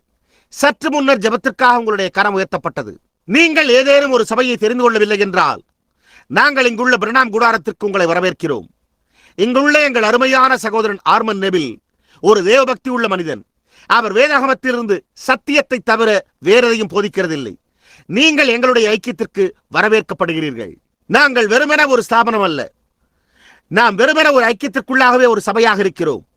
நாங்கள் மெத்தோடிஸ்டுகள், பாப்டிஸ்டுகள், பிரெஸ்பிட்டேரியன்கள், பெந்தேகோஸ்துக்கள், லூத்தரன்கள் என எல்லோருமாக இருக்கிறோம். நாங்கள் உங்களை நேசிக்கிற கிறிஸ்தவர்களாக இருக்கிறோம். நீங்கள் உங்களுக்கு, அதாவது கண்டறிய வேண்டுமென்றே நாங்கள் ஜெபிக்கிறோம். உங்களால் இங்கு வர இயலாவிடின் நீங்கள் எங்காவது உண்மையான சுவிசேஷத்தை பிரசங்கிக்கும் ஒரு நல்ல சபை வீட்டை தெரிந்து கொள்ளுங்கள். எனவே அப்பொழுது நீங்கள் தேவனுடைய ஆவியானவரால் போஷிக்கப்படக்கூடும். இன்றிரவு இந்த கட்டடத்தை சுற்றிலும் கர்த்தர் மரித்தோரிலிருந்து எழுந்து விட்டார் என்றால், நான் உங்களுக்கு சத்தியத்தை கூறியிருந்தால், அப்பொழுது தேவன் தம்முடைய வார்த்தையை நிறைவேற்ற கடமைப்பட்டவராயிருக்கிறார். புரிகின்றதா? ஓ, அதில் நம்பிக்கை வைக்க பயப்படாதீர்கள். அது ஒன்று பேதமாய் அது உண்மையானதா இருக்க வேண்டும். இல்லை என்றால் அது சத்தியமாயிராது. அது உண்மையா இல்லை என்றால் அப்பொழுது அது எப்போதும் எழுதப்பட்டதிலேயே பெரியதான வஞ்சகமாக இருக்குமே. ஏனென்றால் அது லட்சக்கணக்கான ஆத்துமாக்களை வென்றுள்ளது. நான் அநேக முறை ஒரு கரத்தில் குரானோடும் மற்றொரு கரத்தில் வேதாமத்தோடும் முகமதியர்களுக்கு முன்பாக நின்று, ஒன்று சரியானதா இருக்கிறது, மற்றொன்று தவறானதா இருக்கிறது, உண்மையா இருக்கிற தேவனே பேசட்டும் என்று கூறியிருக்கிறேன். பயப்படாதீர்கள். அவர் ஒருபோதும் கைவிட மாட்டார். அவர் ஒருபோதும் விட்டு விலகவே மாட்டார். இப்பொழுது கர்த்தராகிய இயேசுவானவர் நாம் மேற்கோள் காட்டியிருக்கிறபடியே அவர் பூமியின் மேல் இருந்தபோது அவர் செய்த கிரியைகளை, அதே காரியங்களை செய்ய முடிவின் நேரத்துக்கு முன்னதாக அவர் மீண்டும் வருவார் என்று வாக்கு பண்ணினார். அவர் அதை தம்முடைய சபையினூடாக செய்வதாக கூறினார். இப்பொழுது அவர், நான் திராட்சை செடி, நீங்கள் கொடிகள் என்றார். இப்பொழுது திராட்சை செடி கனியை கொடுக்கிறதில்லை, கொடிகளே கனியை கொடுக்கின்றன. இப்பொழுது அது ஒரு பூசணி கொடியா இருக்குமானால் அது பூசணி காய்களை கொடுக்கும். அது ஒரு தர்பூசணி கொடியா இருக்குமானால் அது தர்பூசணி பழங்களையே கொடுக்கும். அது ஒரு முலாம்பழ கொடியா இருக்குமானால் அது முலாம்பழங்களை கொடுக்கும். அது ஒரு திராட்சை கொடியா இருக்குமானால் அது திராட்சை பழங்களை கொடுக்கும். அது ஒரு கிறிஸ்தவனின் கொடியா இருந்தால் அது கிறிஸ்துவை, கிறிஸ்துவின் ஜீவனை, கிறிஸ்துவின் கிரியைகளை கொடுக்கும். புரிகின்றதா? ஆகையால் நம்முடைய ஆவிகள் ஏதோ காரியத்தினால் ஊக்கமூட்டப்பட வேண்டியதா இருக்கிறது. இன்றிரவு நான் அவருக்குள் இருப்பதற்கு மிகவும் மகிழ்ச்சி அடைகிறேன். சிறுமந்தையே, அது என்னை எப்படி உணர செய்கிறது என்பதை நீங்கள் அறிவீர்கள். நான் 48 வயதுடைய வயோதிக மனிதனாக இங்கிருப்பதை அறிவீர்கள். இப்பொழுது நான் 27 வருடங்களாக பிரசங்கித்திருக்கிறேன். என்னுடைய தோள்பட்டைகளும் கூனி குறுகிக் கொண்டிருக்கின்றன. ஓ, நான் இங்கே வீதியில் வழக்கமாக கோலி விளையாடும் சிறு பையனாய் இல்லை என்பதை நான் உணர்கிறேன். ஆனால் நான் அறிந்துள்ள ஒரே ஒரு காரியம் என்னவெனில், நான் அவருடைய ஊழியக்காரனாய் இருக்கிறேன் என்பதே ஆகும். நான் அறிந்துள்ள எல்லாவற்றை காட்டிலும் நான் அவருடைய ஊழியக்காரனாய் இருப்பதையே விரும்புவேன். ஏனென்றால் வேறெந்த காரியமானாலும் அது என்ன நன்மையை செய்யும்? நான் ஜனங்களாகிய உங்களோடு நேர்மையாயிருக்க முயற்சித்திருக்கிறேன். நான் தேவனுடைய சமூகத்திலும் உங்களுடைய சமூகத்திலும் என்னால் செய்ய முடிந்த ஒவ்வொரு காரியத்திலும் நேர்மையாயும் நீதியாயும் உண்மையாயும் இருக்க முயற்சித்திருக்கிறேன். ஏனென்றால் அவர் நம்மை எல்லா நேரத்திலும் கவனிக்கிறார் என்பதை நான் அறிவேன். இப்பொழுது என்னால் கூடுமானால் இப்பொழுது நான் உங்களுக்கு சொல்லுகிறேன், நான் இன்றிரவு இந்த சிறிய செய்தியை குறிப்பிட்ட நேரத்திற்கு முன்னதாகவே முடித்துவிட முயற்சித்தேன். ஆனால் அதனுடைய மற்ற காரியங்களை தேவனே உங்களுடைய இதயத்தில் புரிந்து கொள்ள செய்வார் என்று நான் ஜெபித்துக் கொண்டிருக்கிறேன். தீவிரமாக தீவிரமாக தீவிரமாக உங்களால் முடிந்தளவு துரிதமாக பாபிலோனை விட்டு வெளியே வாருங்கள். உலகத்தில் தரித்திருக்காதீர்கள். அந்த அர்த்தமற்றதிலிருந்து விலகிச் செல்லுங்கள். வெளியே செல்லுங்கள். இங்கிருந்து வெளியேறி கிறிஸ்துவோடு சுயாதீனமாயிருங்கள். அந்த காரியங்களிலிருந்து விலகிச் செல்லுங்கள். ஏனென்றால் பழமையான இந்த உலகமானது துண்டு துண்டாக வெடித்து சிதற, வெறுமன புகைகளாக இந்த பூமியின் மேல் தூசியை தவிர வேறொன்றுமே இல்லாதிருக்கும் வேளை இது என்பது உங்களுக்கு தெரியாதே? அது இந்த ஆராதனை முடிவதற்கு முன்னதாகவே சம்பவிக்கக்கூடும். அது வேத வாக்கியங்களுக்கு முரண்பட்டதாகவே இருக்காதே? அது வேத வாக்கியங்களை நிறைவேற்றுகிறதாகவே இருக்கும். சுவிசேஷமானது பிரசங்கிக்கப்பட்டிருக்கிறது. இதோ கடைசி செய்தி வருகிறது. இப்பொழுது எதிர்காலத்தில் மகத்தான காரியங்களுக்காக நோக்கி பார்க்காதீர்கள். அமெரிக்கா தன்னுடைய கிருபையின் நாளில் பாவத்தை செய்து விலக்கிக் கொண்டது. அது முற்றிலும் உண்மை. நீங்கள் அதை உங்களுடைய வேதாகமங்களில் குறித்து வைத்துக் கொண்டு நான் கூறுவது சரியா அல்லது தவறா என்பதை கண்டறியுங்கள். அவள் இப்பொழுது 2 வருடங்களாக கீழ்நோக்கி சரிந்து கொண்டிருக்கிறாள். அண்மையில் பில்லி கிரஹாம் தன்னுடைய சிற்றுண்டி வேளையிலே இவ்வாறு கூறினார். அவர் வேதாகமத்தை உயர்த்தி பிடித்தவாறு, இதோ இருக்கிறது ஆதார சட்டம். பவுல் ஒரு பட்டணத்திற்குள்ளாக சென்று ஒருவனை மனமாற்றம் அடைய செய்துவிட்டு பின்னர் அடுத்த வருடம் அங்கே திரும்பி வந்தபோது 30 பேர்கள் மனமாற்றம் அடைந்திருந்தனர் என்றார். மேலும் அவர் தொடர்ந்து, நான் ஒரு பட்டணத்திற்குள்ளாக செல்கிற போது ஒரு எழுப்புதல் உண்டாகி 20,000 பேர்கள் மனமாற்றம் அடைகின்றனர். ஆனால் நான் 6 மாதத்திற்குள் அங்கே திரும்பி வருகையில் அதில் 20 பேர்களை கூட காண முடியவில்லையே என்றார். காரியம் என்ன? அங்கே குட்டையில் அநேக மீன்கள் இருக்கின்றன. ஆனாலும் நித்திய ஜீவனுக்கென்று முன்குறிக்கப்பட்டிருக்கிறவர்களை தேவன் உலக தோற்றத்திற்கு முன்னமே அறிந்துள்ளார். எனவே அந்த கடைசி ஒன்று உள்ளே வருகின்ற போது அது அதனை தீர்க்கிறது. அங்கே பறவைகள் பேடைக்குள்ளாக சென்றன. பல்வேறுபட்ட மிருகங்கள் அந்த பேடைக்குள் சென்றன. ஆனால் தேவனால் கதவு அடைக்கப்பட்ட போது அவைகளில் அநேகம் உள்ளே செல்ல முயற்சித்த போதிலும் அது அவைகளை வெளியே தடுத்து நிறுத்திவிட்டது. என்னுடைய அருமையான நண்பனே, நீ உள்ளே இல்லை என்றால் தேவன் இப்பொழுது அழைத்துக் கொண்டிருக்கையிலே இப்பொழுதே நீ உள்ளே பிரவேசி. ஏனென்றால் இரக்கத்தின் கதவுகள் எந்த நேரத்திலும் புறஜாதியாருக்கு மூடப்படலாம். இப்பொழுது நான் செய்கிறது என்னவென்றால், இப்பொழுது நான் பேசுகிறது என்னவென்றால், நான் பேசியிருக்கிற என்னுடைய வார்த்தைகள் நான் மணிக்கணக்கில் பிரசங்கித்திருந்தாலும் அது நம்முடைய அன்பான கிறிஸ்துவனிடத்திலிருந்து வரும் ஒரு வார்த்தையின் பாதி அளவு பொருளை கூட கொண்டிருக்காது. இப்பொழுது நான் பிரசங்கித்திருக்கிறேன், ஆனால் நான் ஒன்று சத்தியத்தை கூறியிருக்க வேண்டும் அல்லது ஒரு பொய்யை கூறியிருக்க வேண்டும். எனவே நான் பொய்யை கூறியிருந்தால் தேவன் அதனோடு எதையுமே செய்ய மாட்டார். ஆனால் நான் சத்தியத்தை கூறியிருந்தால் தேவன் தம்முடைய வார்த்தையின் பின்னே நிற்பார். எத்தனை பேர் என்று நீங்கள் கூறுகிறீர்கள்? 50 அட்டைகள் கொடுக்கப்பட்டிருக்கிறதா? நீங்கள் ஒரு பகுத்தறியும் கூட்டத்தில் இருக்கின்ற போது நாங்கள் ஏன் ஜெப அட்டைகளை கொடுக்க வேண்டியதா இருக்கிறது என்பதை நான் உங்களுக்கு காண்பிக்க உள்ளேன். அவர் பகுத்தறிதலை செய்வார் என்று நான் கூறவில்லை, அவர் செய்யாமலும் இருக்கலாம். ஆனால் நீங்கள் என்னோடு நேர்மையா இருக்க வேண்டும் என்று நான் விரும்புகிறேன். இப்பொழுது இங்குள்ள எத்தனையோ பேர் இந்த வரிசையில் வர விரும்புகிறீர்கள். நீங்கள் கட்டிடத்தில் எங்கிருந்தாலும் உங்களுடைய கரங்களை உயர்த்துங்கள். கட்டிடத்தில் இருந்து கொண்டு வரிசையில் வர விரும்புகிற ஒவ்வொருவரும் உங்களுடைய கரங்களை உயர்த்துங்கள். இப்பொழுது எப்படி எனில், முதலாயிருப்பவர் யார்? புரிகின்றதா? உங்களால் அதை செய்ய முடியாது. எனவே நாங்கள் அமைதி குலையாமல் தடுத்து வரிசைப்படுத்த அட்டைகளை கொடுக்க வேண்டியவர்களாக இருக்கிறோம். இப்பொழுது அவன் 50 அட்டைகளை கொடுத்துள்ளான். எனவே அந்த 50 அட்டைகளினூடாக எல்லா பக்கங்களிலிருந்தும் நாம் அழைப்போம். அப்பொழுது அது ஒவ்வொருவரும் வர ஒரு தருணமாயிருக்கும். இப்பொழுது அது இங்கே நிகழவில்லையா? அதுதான் இங்கே நிகழ்கிறது. புரிகின்றதா? அது என்னை தொடுவதல்ல, அது அவரை தொடுவதாகும். எத்தனை பேர் புதிய ஏற்பாட்டின் எபிரேய புத்தகம் நம்முடைய பலவீனங்களை குறித்து பரிதபிக்கக்கூடிய ஒரு பிரதான ஆசாரியராய் கிறிஸ்து இருக்கிறார் என்று கூறியுள்ளது என்பதை அறிவீர்கள்? நீங்கள் அவரை தொட்டீர்கள் என்பதை எப்படி அறிந்து கொள்வீர்கள்? அவர் உடனே திரும்பி பேசினது போலவே பேசுவதன் மூலமே. அவர் நேற்று இன்றும் என்று மாறாதவராய் இருப்பாரேயானால் அவர் நேற்று தம்மை வெளிப்படுத்தினது போலவே என்னென்றைக்கும் வெளிப்படுத்த வேண்டியவராய் இருக்கிறார்.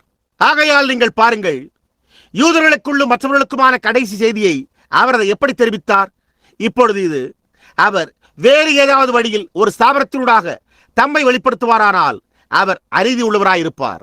அவர் தம்மை ஒருபோதும் ஒரு ஸ்தாபனத்தில் வெளிப்படுத்தினதே இல்லை. ஏனென்றால் அவருடைய நாட்களில் ஸ்தாபனமே இல்லை. நான் இந்த காலையில் கூறினது போல, சுவற்றின் மேல் எழுதப்பட்ட கையெழுத்தினாலும் அதன் வியாக்கியானத்தினாலும் வெளிப்படுத்தினது போன்ற இயற்கைக்கு மேம்பட்ட வழியினூடாகவே தம்மை வெளிப்படுத்தினார். அவர் நேற்றும் இன்றும் என்றும் மாறாதவராய் இருக்கிறார். இப்பொழுது தேவன் உங்களோடு இருப்பாராக. அவன் 1 முதல் 50 என்றார். சரி, ஜெப அட்டை எண் 1 வைத்திருக்கிறது யார்? நீங்கள் உங்களுடைய கரத்தை சற்று உயர்த்துங்கள். உங்களுடைய அட்டைகளை பாருங்கள். சிலர் படுக்கையில் இருக்கலாம் அல்லது எங்காவது எழும்ப முடியாமல் இருக்கலாம். எனவே ஒவ்வொருவரும் மற்ற ஒவ்வொருவருடைய அட்டையையும் நோக்கி பாருங்கள். அது வெறுமனே ஒரு சிறு அட்டையாய் உள்ளது. அவைகளில் என்னுடைய படம் இருக்கும் என்று கூட நான் நினைக்கவில்லை. அது வெறுமனே ஒரு படமில்லாத சிறு அட்டையாய் உள்ளது. எண் 1, நீங்கள் எங்கே இருக்கிறீர்கள்? சரி ஐயா, நீங்கள் எங்கே இருக்கிறீர்களோ அங்கேயே அப்படியே எழுமிருளுங்கள். எண் 2, நீங்கள் உங்களுடைய கரத்தை உயர்த்துங்கள். அந்த பெண்மணி இங்கே இருக்கிறார். எண் 3, நீங்கள் உங்களுடைய கரத்தை உயர்த்துங்கள். நாம் அந்நியர்களாய் இருக்கிறோம். இதுவே ஜீவியத்தில் நம்முடைய முதல் முறையான சந்திப்பு என்று நான் நினைக்கிறேன். ஆகையால் கர்த்தர் நம் இருவரையும் அறிந்திருக்கிறார். அவர் உங்களை குறித்து எல்லாவற்றையும் அறிந்திருக்கிறார். அவர் என்னை குறித்து எல்லாவற்றையும் அறிந்திருக்கிறார். ஆனால் அவர் கூடுமானால் அவருடைய தயவில் நான் உங்களிடத்தில், ஓ ஐயா, நீங்கள் சுகவனமாய் இருக்கிறீர்கள், நீங்கள் சுகமடைய போகின்றீர்கள் என்று கூறுவேனேயானால் நீங்கள் அதை குறித்து சந்தேகப்பட வாய்ப்பு உண்டு. கூட்டத்தார் அதன் பேரில் தடுமாற வாய்ப்பு உண்டு. நிச்சயமாகவே. ஏனென்றால் நீங்கள் என்னுடைய வார்த்தையை மட்டுமே கேட்டிருக்கிறீர்கள். ஆனால் பரிசுத்த ஆவியானவர் வந்து ஒருவரிடத்தில் அவன் செய்திருக்கிற ஏதோ காரியத்தை கூற, அதை குறித்து நான் ஒன்றுமே அறியாதிருக்க, ஆனால் அவன் அதை செய்திருப்பானேயானால் அப்பொழுது அவன் அது சரியா அல்லது தவறா என்று அறிந்து கொள்வான். ஆகையால் அது என்னவா இருந்தது என்பதை அவர் அறிந்திருப்பாரேயானால் நிச்சயமாகவே அது உண்மையானால் அப்பொழுது அது என்னவா இருக்கும் என்பதை அவரால் கூற முடியும். அப்பொழுது அது சரியாயிருக்கும். திருமதி காக்ஸ், நீங்கள் அதை விசுவாசிக்க வேண்டும். நீங்கள் விசுவாசிக்க மாட்டீர்களா? திருமதி காக்ஸ் அங்கே அமர்ந்திருந்தாள். நான் அவளை தற்செயலாக கவனிக்க நேர்ந்தது. அவள் கெண்டக்கியிலிருந்து இங்கே வருகிறாள். அதாவது திருமதி வுட்ஸ் இங்கெங்கோ சபையில் அவளுடைய தாயோடு இருக்கிறாள். புற்றுநோய் இங்கு அவளுடைய முகத்தை அரித்து விட்டிருந்தது. இப்பொழுது நான் வடப்புற காடுகளிலிருந்து வந்து கொண்டிருந்தேன். என்னுடைய மனைவி என்னை தொலைபேசியில் அழைத்து, நான் என்னுடைய ஜீவியத்தில் திருமதி வுட்ஸ் அவர்களைப் போல எவருமே சின்ன பின்னமான பாதிப்புக்குள்ளாக நலங்குன்றி இருந்ததை கண்டதே இல்லை என்றாள். திருவாளர் மற்றும் திருமதி வுட்ஸ் அவர்களும் என்னுடைய நெருங்கிய நண்பர்கள். நான் அந்த ஸ்திரீனண்டை சென்று கர்த்தர் உரைக்கிறதாவதோடு திரும்பி வந்தேன். அப்பொழுது புற்றுநோய் மரித்து போய்விட்டது. அங்கே அதோ அந்த ஸ்திரீ அமர்ந்து கொண்டிருக்கிறாள். என்னவென்பதை உங்களால் கூற முடியாது. எனவே திருமதி காக்ஸ், ஜனங்கள் காணும்படியாக நீங்கள் சற்று எழும்பிருளுங்கள். அவளுடைய மூக்கு முழுவதுமே புற்றுநோயினால் அரிக்கப்பட்டு அவளுடைய கண்கள் வீங்கி போய்விட்டன. அங்கே பின்னால் உள்ள கூட்டத்தார் உங்களை காணும்படி திரும்பிருளுங்கள். புற்றுநோய். அவர் எப்பொழுதுமே சரியாகவே இருக்கிறார். அவர் ஒருபோதும் தவறாயிருப்பதே இல்லை. இப்பொழுது நம்முடைய தேவனாகிய கர்த்தர் இந்த சகோதரனுக்கு வெளிப்படுவாரானால், அவர் இங்கே என்னத்திற்காக இருக்கிறார் என்பதை தேவனாகிய கர்த்தர் அவருக்கு வெளிப்படுத்துவாரானால், அப்பொழுது இவரே நியாயாதிபதியாயிருக்கட்டும்.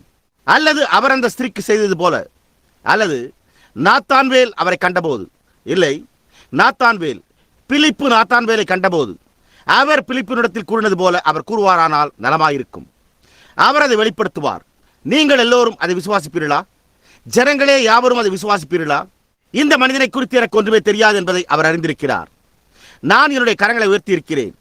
நான் இவரை குறித்து ஒன்றுமே அறியேன். எனக்கு அவரை தெரியாது, அல்லது அவருக்கு என்னை தெரியாது என்று அவர் தன்னுடைய கரங்களை உயர்த்தியிருக்கிறார். ஆகையால் கர்த்தர் அதை வெளிப்படுத்துவாரானால் நீங்கள் அதை ஏற்றுக்கொள்வீர்களா? நீங்கள் ஏற்றுக்கொள்வீர்களா? எத்தனை பேர் அதை ஏற்றுக்கொள்வீர்கள்? நான் சற்று காணும்படி உங்களுடைய கரங்களை உயர்த்துங்கள். இப்பொழுது கர்த்தர் உங்களை ஆசீர்வதிப்பாராக. இப்பொழுது ஐயா, நான் இங்கே வெறுமன நின்று கொண்டு அவர் என்னிடம் என்ன கூறியுள்ளார் என்பதை காணும்படி காத்துக் கொண்டிருக்கிறேன். ஆகையால் நீங்களே நியாயாதிபதியாயிருங்கள்.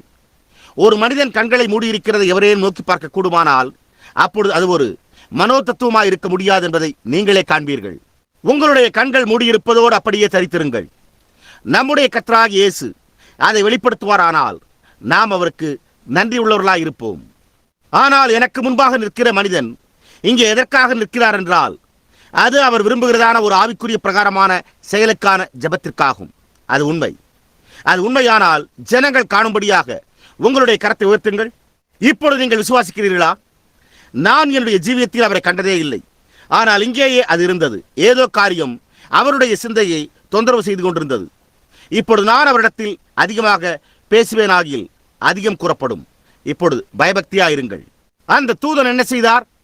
அவர் தன்னுடைய முதுகை திருப்பி இருக்கும் போதே அவர், சாராள் ஏன் நகைத்தாள் என்று கேட்டார். அப்பொழுது அவள், நான் சிரிக்கவில்லையே என்றாள். அதற்கு அவர், ஓ ஆம், நீ சிரித்தாய் என்றார். அந்த காரணத்தால் அவள் பயமடைந்தாள். இப்பொழுது கூட்டத்தார் தொடர்ந்து என்னுடைய சத்தத்தை ஒலிபெருக்கிகளின் வாயிலாக கேட்கக்கூடும் என்று நான் நினைக்கிறேன். என்னிடத்திலிருந்து ஒரு மனிதன் போவது போன்று தோன்றுகிறது. நான் ஒரு ஸ்திரீயை காண்கிறேன். அந்த மனிதன் இங்கே இருப்பதற்கான முக்கிய காரியமே அதுதான். அது அவனுடைய மனைவிக்காகவே. அவள் அவனோடு இங்கு இருக்கவில்லை.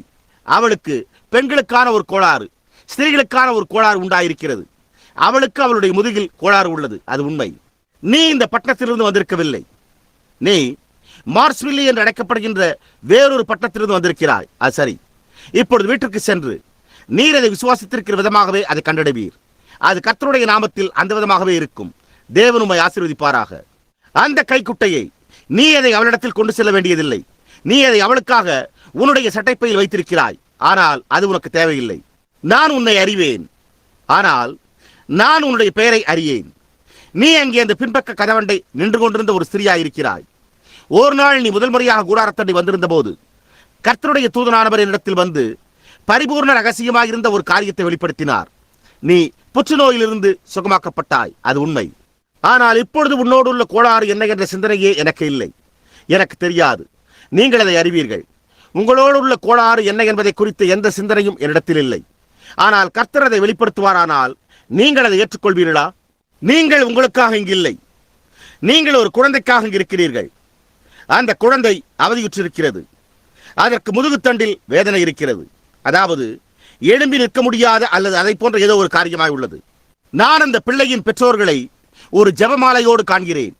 அவர்கள் கத்தோலிக்கர்களாய் இருக்கிறார்கள். ஒரு வயோதிக தம்பதியினரை காண்கிறேன். அது அதனுடைய பாட்டனாரும் பாட்டியுமாயிருக்கிறது. அவர்களும் கூட கத்தோலிக்கராயிருக்கின்றனர். நீங்கள் அந்த குழந்தைக்காக நின்று கொண்டிருக்கிறீர்கள். உங்களுடைய கைக்குட்டையை எடுத்து அதன் மேல் வையுங்கள். சந்தேகப்படாதீர்கள். நீங்கள் கேட்கிறதை பெற்றுக்கொள்ள முடியும். இப்பொழுது உங்களுடைய முழு இதயத்தோடு விசுவாசியுங்கள். நீங்கள் விசுவாசிக்கிறீர்களா? இந்த பெண்மணி எனக்கு ஒரு அந்நியராய் இருக்கிறாள் என்று நான் நினைக்கிறேன். நாம் ஒருவருக்கொருவர் அந்நியர்களாக இருக்கிறோம். ஆனால் நம் இருவரையும் கர்த்தராகிய இயேசு அறிந்திருக்கிறார். இப்பொழுது இங்கே இது ஒரு பரிபூர்ண காட்சியாயிருக்கிறது. இங்கே இது பரிசுத்த யோவான் 4ஆம் அதிகாரத்தின் ஒரு காட்சியை போன்று உள்ளது. ஒரு கருப்பு நிற ஸ்திரீ, ஒரு வெள்ளையன். அந்த நாளில் அது ஒரு சமாரியனும் ஒரு யூதனுமாயிருந்தது, 2 இன மக்கள். இயேசு சீக்கிரத்தில் வித்தியாசமே இல்லை என்பதை அவள் அறிந்து கொள்ளும்படி செய்தார். நாம் யாவரும் தேவனுடைய சிருஷ்டிகளாயிருக்கிறோம். நாம் ஜீவிக்கிற தேசத்தில் உள்ள நம்முடைய நிறமாற்றத்திற்கும் இதற்கும் சம்பந்தம் கிடையாது. தேவன் அந்த விதமாக தம்முடைய ஜனங்களை விரும்பினார். அவர் வெள்ளை, கருப்பு, பழுப்பு, மஞ்சள், சிவப்பு என்று மனிதனை உண்டாக்கினார். அவர் அவர்களை அந்த விதமாகவே உண்டாக்கினார். அது அவருடைய வேலையாயிருக்கிறது. அவர் நம் எல்லோரையும் நேசிக்கிறார். ஆனால் இங்கே இது ஒரு பரிபூர்ண காட்சியாயிருக்கிறது. இதற்கு முன்பு ஒருபோதும் சந்தித்திராத 2 வித்தியாசமான இன மக்கள். இது நம்முடைய முதல் சந்திப்பாயிருக்கிறது. இப்பொழுது நீ ஒரு விசுவாசி என்பதை நான் காண்கிறேன். நீங்கள் ஒரு கிறிஸ்தவராய் இருக்கின்றீர்கள். ஏனென்றால் உங்களுடைய ஆவியானது மகிழ்ந்து வரவேற்கிறதாயிருக்கிறது. அந்த மகத்தான தேவனுடைய தூதனானவர் தவறாயிருந்த எந்த காரியத்தையும் வரவேற்க மாட்டார். நிச்சயமாக வரவேற்க மாட்டார். அங்கே அந்த புகைப்படத்தில் உள்ள அந்த தூதனை, நான் நின்று கொண்டிருப்பதற்கு மேலே உள்ள அந்த ஒளியை அங்கே மேலே அந்த புகைப்படத்தில் நீங்கள் காண்கிறீர்களா? அதுவே இப்பொழுது நீங்கள் உணர்ந்து கொண்டிருக்கிற விதமாக உங்களை உணர செய்து கொண்டிருக்கிறது. அது அப்படியே உங்கள் மீது முழுமையாக வந்து கொண்டிருக்கிறது. சகோதரி கெட்டி, அப்படியே ஒரு நிமிடம். அது ஏதோ காரியமாக இருக்க வேண்டும் என்பது போல் தென்படுகிறது. என்னால் சரியாக அந்த பெண்மணியை குறித்து அறிந்து கொள்ள முடியவில்லை. ஆம், அந்த ஸ்திரீ ஒரு நரம்பு கோளாறு நிலைமையினால் அவதியுற்றுக் கொண்டிருக்கிறாள். அவள் நரம்பு தளர்வுற்றிருக்கிறபடியால் பொருட்களை தவற விட்டு விடுகிறாள். அது உண்மை. நீங்கள் தீர்வு காண முயற்சித்துக் கொண்டிருக்கிற ஒரு ஆவிக்குரிய பிரச்சனை உண்டு. ஏனென்றால் நீங்கள் சில நேரங்களில் அதற்காக ஜெபித்துக் கொண்டு வருகிறீர்கள். அது உண்மை. உங்களுக்கு மூட்டு வீக்கம் உள்ளது. மேலும் காலையில் நீங்கள் உங்களுடைய படுக்கையிலிருந்து மெதுவாக எழும்ப முயற்சிப்பதை நான் காண்கிறேன். உங்களுடைய முதுகுத்தண்டிலும் கூட உங்களுக்கு ஏதோ கோளாறு உண்டு. அது கர்த்தர் உரைக்கிறதாவது இருக்கிறது. நீங்கள் என்னை தேவனுடைய தீர்க்கதரிசி என்று விசுவாசிக்கிறீர்களா?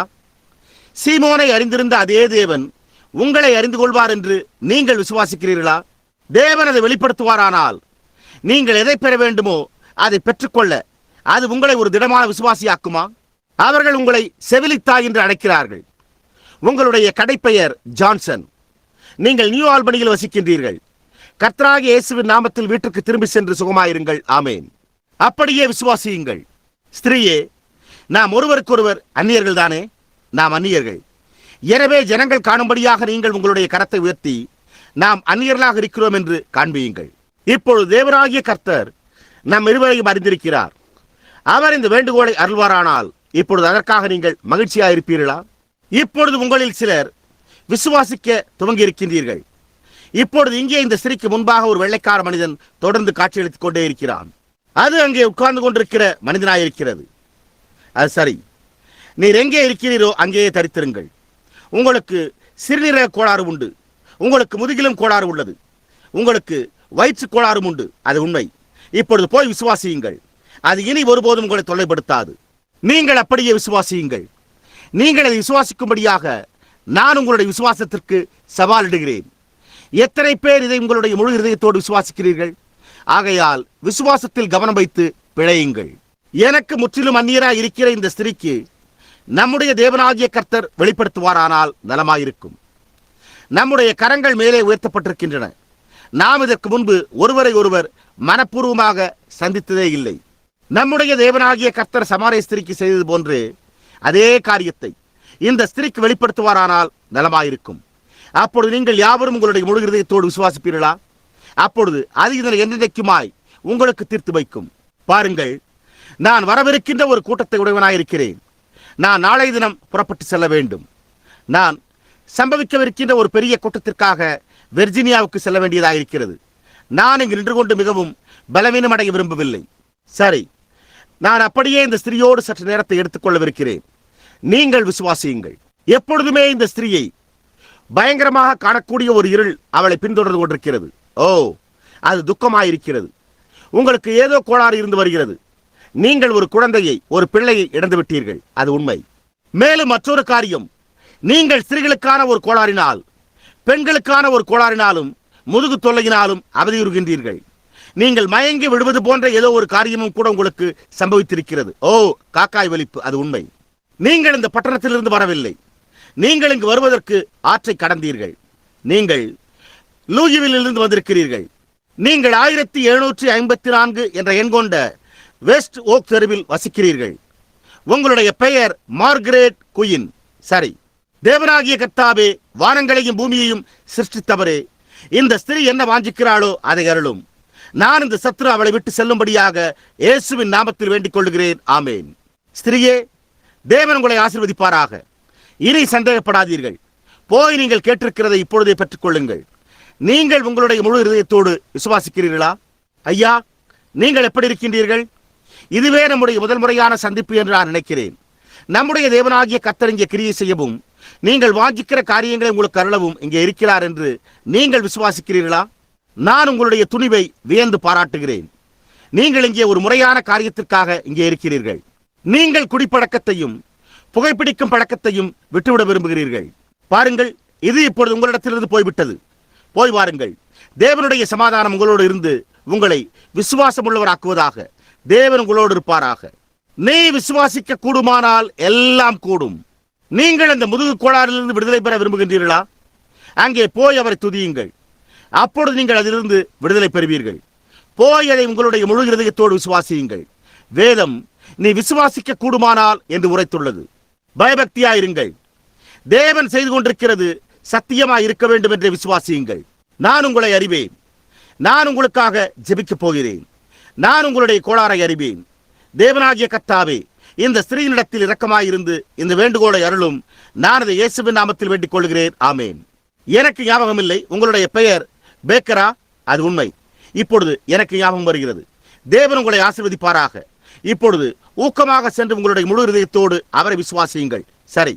ஸ்திரீயே, நான் உன்னை அறியேன். நாம் அந்நியர்கள். அது உண்மை. நீங்கள் இந்நேரம் வரை உங்களுக்கு இருந்து வருகிற அந்த வயிற்று கோளாறான குடல் புண் நீங்கும்படியாகவும் உங்களுடைய இரவு ஆகாரத்தை புசிக்கவும் விரும்புகிறீர்களா? அப்படியானால் போய் புசியுங்கள். இயேசு கிறிஸ்து உங்களை சுகமாக்குகிறார். நான் உங்களை அறியேன். உங்களுடைய தொல்லை என்னவென்பதை நான் அறிவேன். அது எனக்கு தெரியும் என்பது உங்களுக்கு தெரியாது. ஆனாலும் எனக்கு அது தெரியும். அதன் காரணமாகவே நீங்கள் இங்கே கூடாரத்திற்கு வந்து கொண்டிருக்கின்றீர்கள் என்று நான் கூற மாட்டேன். ஆனால் நீங்கள் அதை விசுவாசிப்பீர்களேயானால் மூட்டு வீக்கம் உங்களை விட்டு நீங்கிவிடும். நீங்கள் உற்சாகமாக செல்லுங்கள். தேவன் உங்களை ஆசீர்வதிப்பாராக. நாம் தேவனுக்கு ஸ்தோத்திரம் உண்டாவதாக என்று கூற கடவோம். நீங்கள் நரம்பு தளர்ச்சியாயும் கூட இருக்கின்றீர்கள். உங்களை தொல்லைப்படுத்துகிற ஒரு வயிற்றுக் கோளாறும் உண்டு. கர்த்தராகிய இயேசு உங்களை சுகமாக்குவார் என்று நீங்கள் விசுவாசிக்கின்றீர்களா? அப்படியானால் போ. தேவனுடைய சமாதானம் உங்கள் மேல் தங்கியிருக்கும். தேவன் அதை செய்வார் என்று உங்களுடைய முழு இதயத்தோடு விசுவாசிக்கும்படியாக உங்கள் மீது சற்று கரங்களை வைக்க விரும்புகிறேன். ஸ்திரீயே, நான் உனக்கு ஒரு அந்நியனாய் இருக்கிறேன் என்று நினைக்கிறேன். உனக்கு என்னை தெரியுமா? நீ இங்கே சபைக்கு வருகிறாயா? நீ வருகிறாய். நான் உன்னை ஒருபோதும் கண்டதே இல்லை. தொடர்ந்து அநேக ஜனங்கள் உள்ளே வருகிறார்கள். சரி, நீ விசுவாசித்துக் கொண்டே செல். உனக்கு இருந்த அந்த ஸ்திரீகளுக்கான கோளாறு, அந்த பெண்களுக்கான கோளாறு உன்னை விட்டு நீங்கி போகும். நீ விசுவாசிக்கிறாயா? அப்படியானால் போ. தேவன் உங்களோடு இருந்து உங்களுக்கு உதவி செய்வார் என்ற நிச்சயமுடையவனாய் நான் இருக்கிறேன். ஐயா, நீங்கள் விசுவாசிக்கிறீர்களா? கர்த்தர் உங்களிடத்திலிருந்து அந்த விரைப்புத்தன்மை எடுத்து போட்டு அந்த மூட்டு வலியிலிருந்து உங்களை சுகமாக்குவார் என்று நீங்கள் விசுவாசிக்கிறீர்களா? இங்கிருந்து திரும்பி செல்கையில் இதற்காக அவருக்கு நன்றி செலுத்தி அவருக்கு துதி செலுத்துங்கள். அப்பொழுது நீங்கள் சுகமடைவீர்கள். ஸ்திரீயே, நீ நரம்பு கோளாறினால் அவதியுறுகின்றாய், இல்லையா? அது ஒரு மனநிலை பாதிப்புக்குள்ளான நரம்பு தளர்ச்சி. நீ உண்மையாகவே பலவீனமடைந்து மயக்கத்தினால் விசேஷமாக பிற்பகலில் அவதியுறுகிறாய். நீ உன்னுடைய சிந்தையை இழந்துவிடப் போகின்றாய் என்று சாத்தானும் கூட உன்னிடத்தில் கூறியிருக்கிறான். அது உண்மை. ஆனால் அது ஒரு பொய். நீ சுகமடையப் போகிறாய். நீ குறிப்பிட்ட ஜீவிய நேரத்தில் மட்டுமின்றி மற்றபடி அவ்வாறு இருக்க மாட்டாய். அது இறுதி மாதவிடாயிருக்கிறது. ஒவ்வொரு ஸ்திரீயும் அந்நிலைக்கு வர வேண்டியவளாயிருக்கிறாள். ஆனால் இப்பொழுதே நீ சுகமடையப் போகின்றாய். நீ என்னுடைய வார்த்தையை விசுவாசிக்கிறாயா? அப்படியானால் தேவனுக்கு நன்றி கூறி பாடல்களை பாடி கலிகூர்ந்து கொண்டே போ. நீ சுகமடைவாய். சரி ஸ்திரீயே, நானும் கூட உனக்கு ஒரு அந்நியனாயிருக்கிறேன்.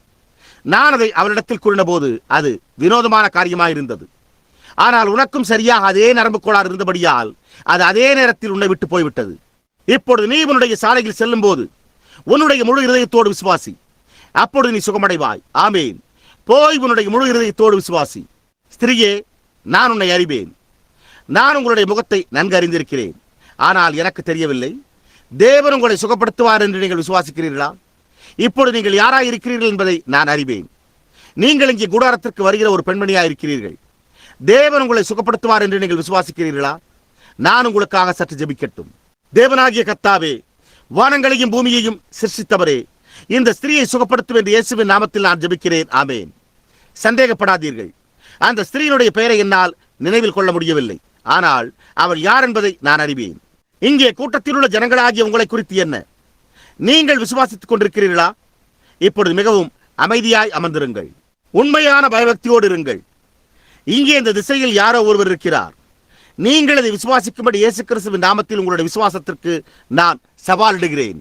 அங்கே ஒரு கருப்பு நிற ஸ்திரீ தன்னுடைய கரங்களை மேலே உயர்த்தி இருக்கிறாள். பெண்மணியே, நீங்கள் என்னை தேவனுடைய ஊழியக்காரன் என்று விசுவாசிக்கின்றீர்களா? உங்களுடைய தொல்லை என்னவென்பதை தேவனுக்கு வெளிப்படுத்துவாரானால் நீங்கள் அதை ஏற்றுக்கொள்வீர்களா?